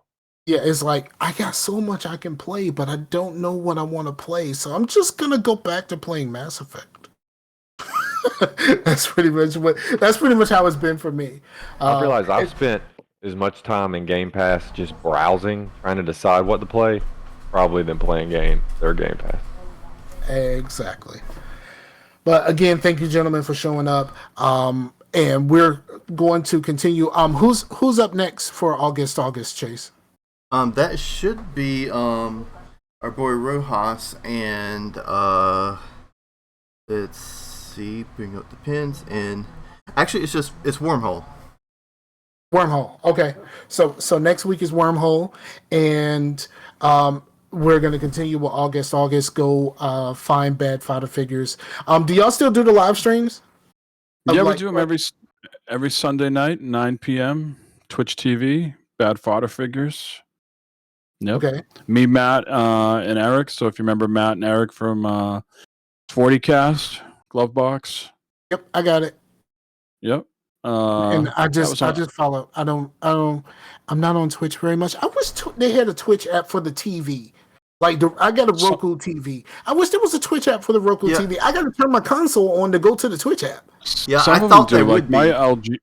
my LG TVs have the Twitch app. Yeah, Oh, it must be because of their deal with Amazon. You know, Amazon and Roku are competitors. Possibly. Yep. But That is what it is. But yeah. Sorry, I had to get up. I really had to use the bathroom. I was hoping it would like settle, but it did not. So did you wash your hands, sir? Oh yes, I'm not drunk. That only sometimes happens when I'm drunk, and that's been like since like 2016 or something, right? Okay. It'll never go away because you took your phone in the bathroom during the show, peed, and didn't wash your hands, sir. And I was at Dad's house. Bad man. But all right, so I'm gonna wrap this up now for real. Well, I had some shout outs. Because I just mentioned Rojas, shout out their podcast, which is Video Game Purist, which they are not video game purists. That's kind of the thing. But that's Rojas and Trees Lounge, who is also another Boston guy, actually. But and then Bad Fodder Figures, of course, and Ron Block, man. You know who we haven't shouted out in a while? Mike J. Where's Mike J? I haven't heard from Mike J. Mike J. I hadn't heard from Mike J in a long time. He started sending me some messages during the last show. Yes, Mike J. Started sending me stuff where we were talking about the buying goldfish from Walmart. Oh yeah. Yes, we had a conversation about buying goldfish from Walmart. Nice. And he said he really enjoyed the Mass Effect talk because the last show it was mostly Mass Effect because we got off on a tangent and we just kind of stayed there. Well, if we start talking about Mass Effect, it ends up kind of taking over because we have so much to say like all the time. Yep. Yes, I love it. Okay, so again. We can try this again. All right, thank y'all for checking us out. We'll be back next week with Wormhole for more August. Thank you again, gentlemen, for joining the show. You can find us on geeksgoneraw.com. Find us wherever podcasts are given away for absolutely fucking free. And we'll be back in your ear holes next week. Peace out to the Warriors, yo. Later.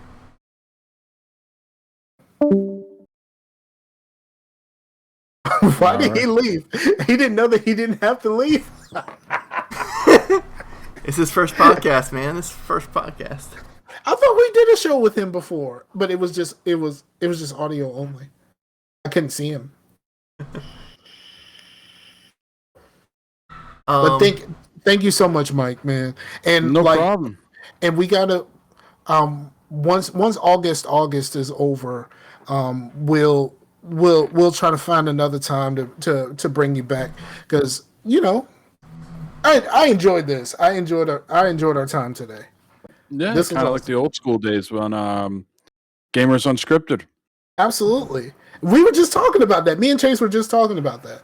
Because the game was Zyantane, so because because I was trying to like, for some reason I forgot the Zyantane part of it. I was like, Sean, what's Zyantane from Gamers Unscripted? And you're like, so it was like, yeah. He's big into. I think he's still playing video games here and there, but I think he's big into like tabletop and making characters now with his 3D printer.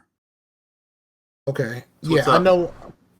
I know Aaron from Game Enthused went 100%. He is way into tabletop and board games and shit. Like, he is super into that shit now. Too many dustables.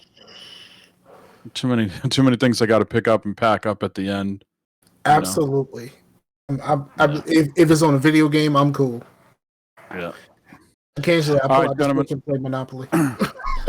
I do have to run. My wife needs me for something. Okay. But it's good hanging out. Keep me posted. Maybe we'll do a collaboration show one time too. Absolutely. We both stream at the same time. Yeah, man. Try to set something up. I'm down for that. That way Chase can do his voicemail live. He doesn't have to pre-record, or you can send it over, and you can play it. If we want to hear Chase. No one wants to hear Chase. What's up, guys? It's Chase here. I had two things to. All right, I'll let you guys go. Thanks for inviting me. Have a good night. Peace, brother. See ya. You have fun? Yeah. Cool. I always enjoy August. Yeah, me too. I felt a little bit weird. I felt like I was talking too much. But like when your brother came in and he started talking more, and I was like, good. I don't feel like I'm talking too much right now.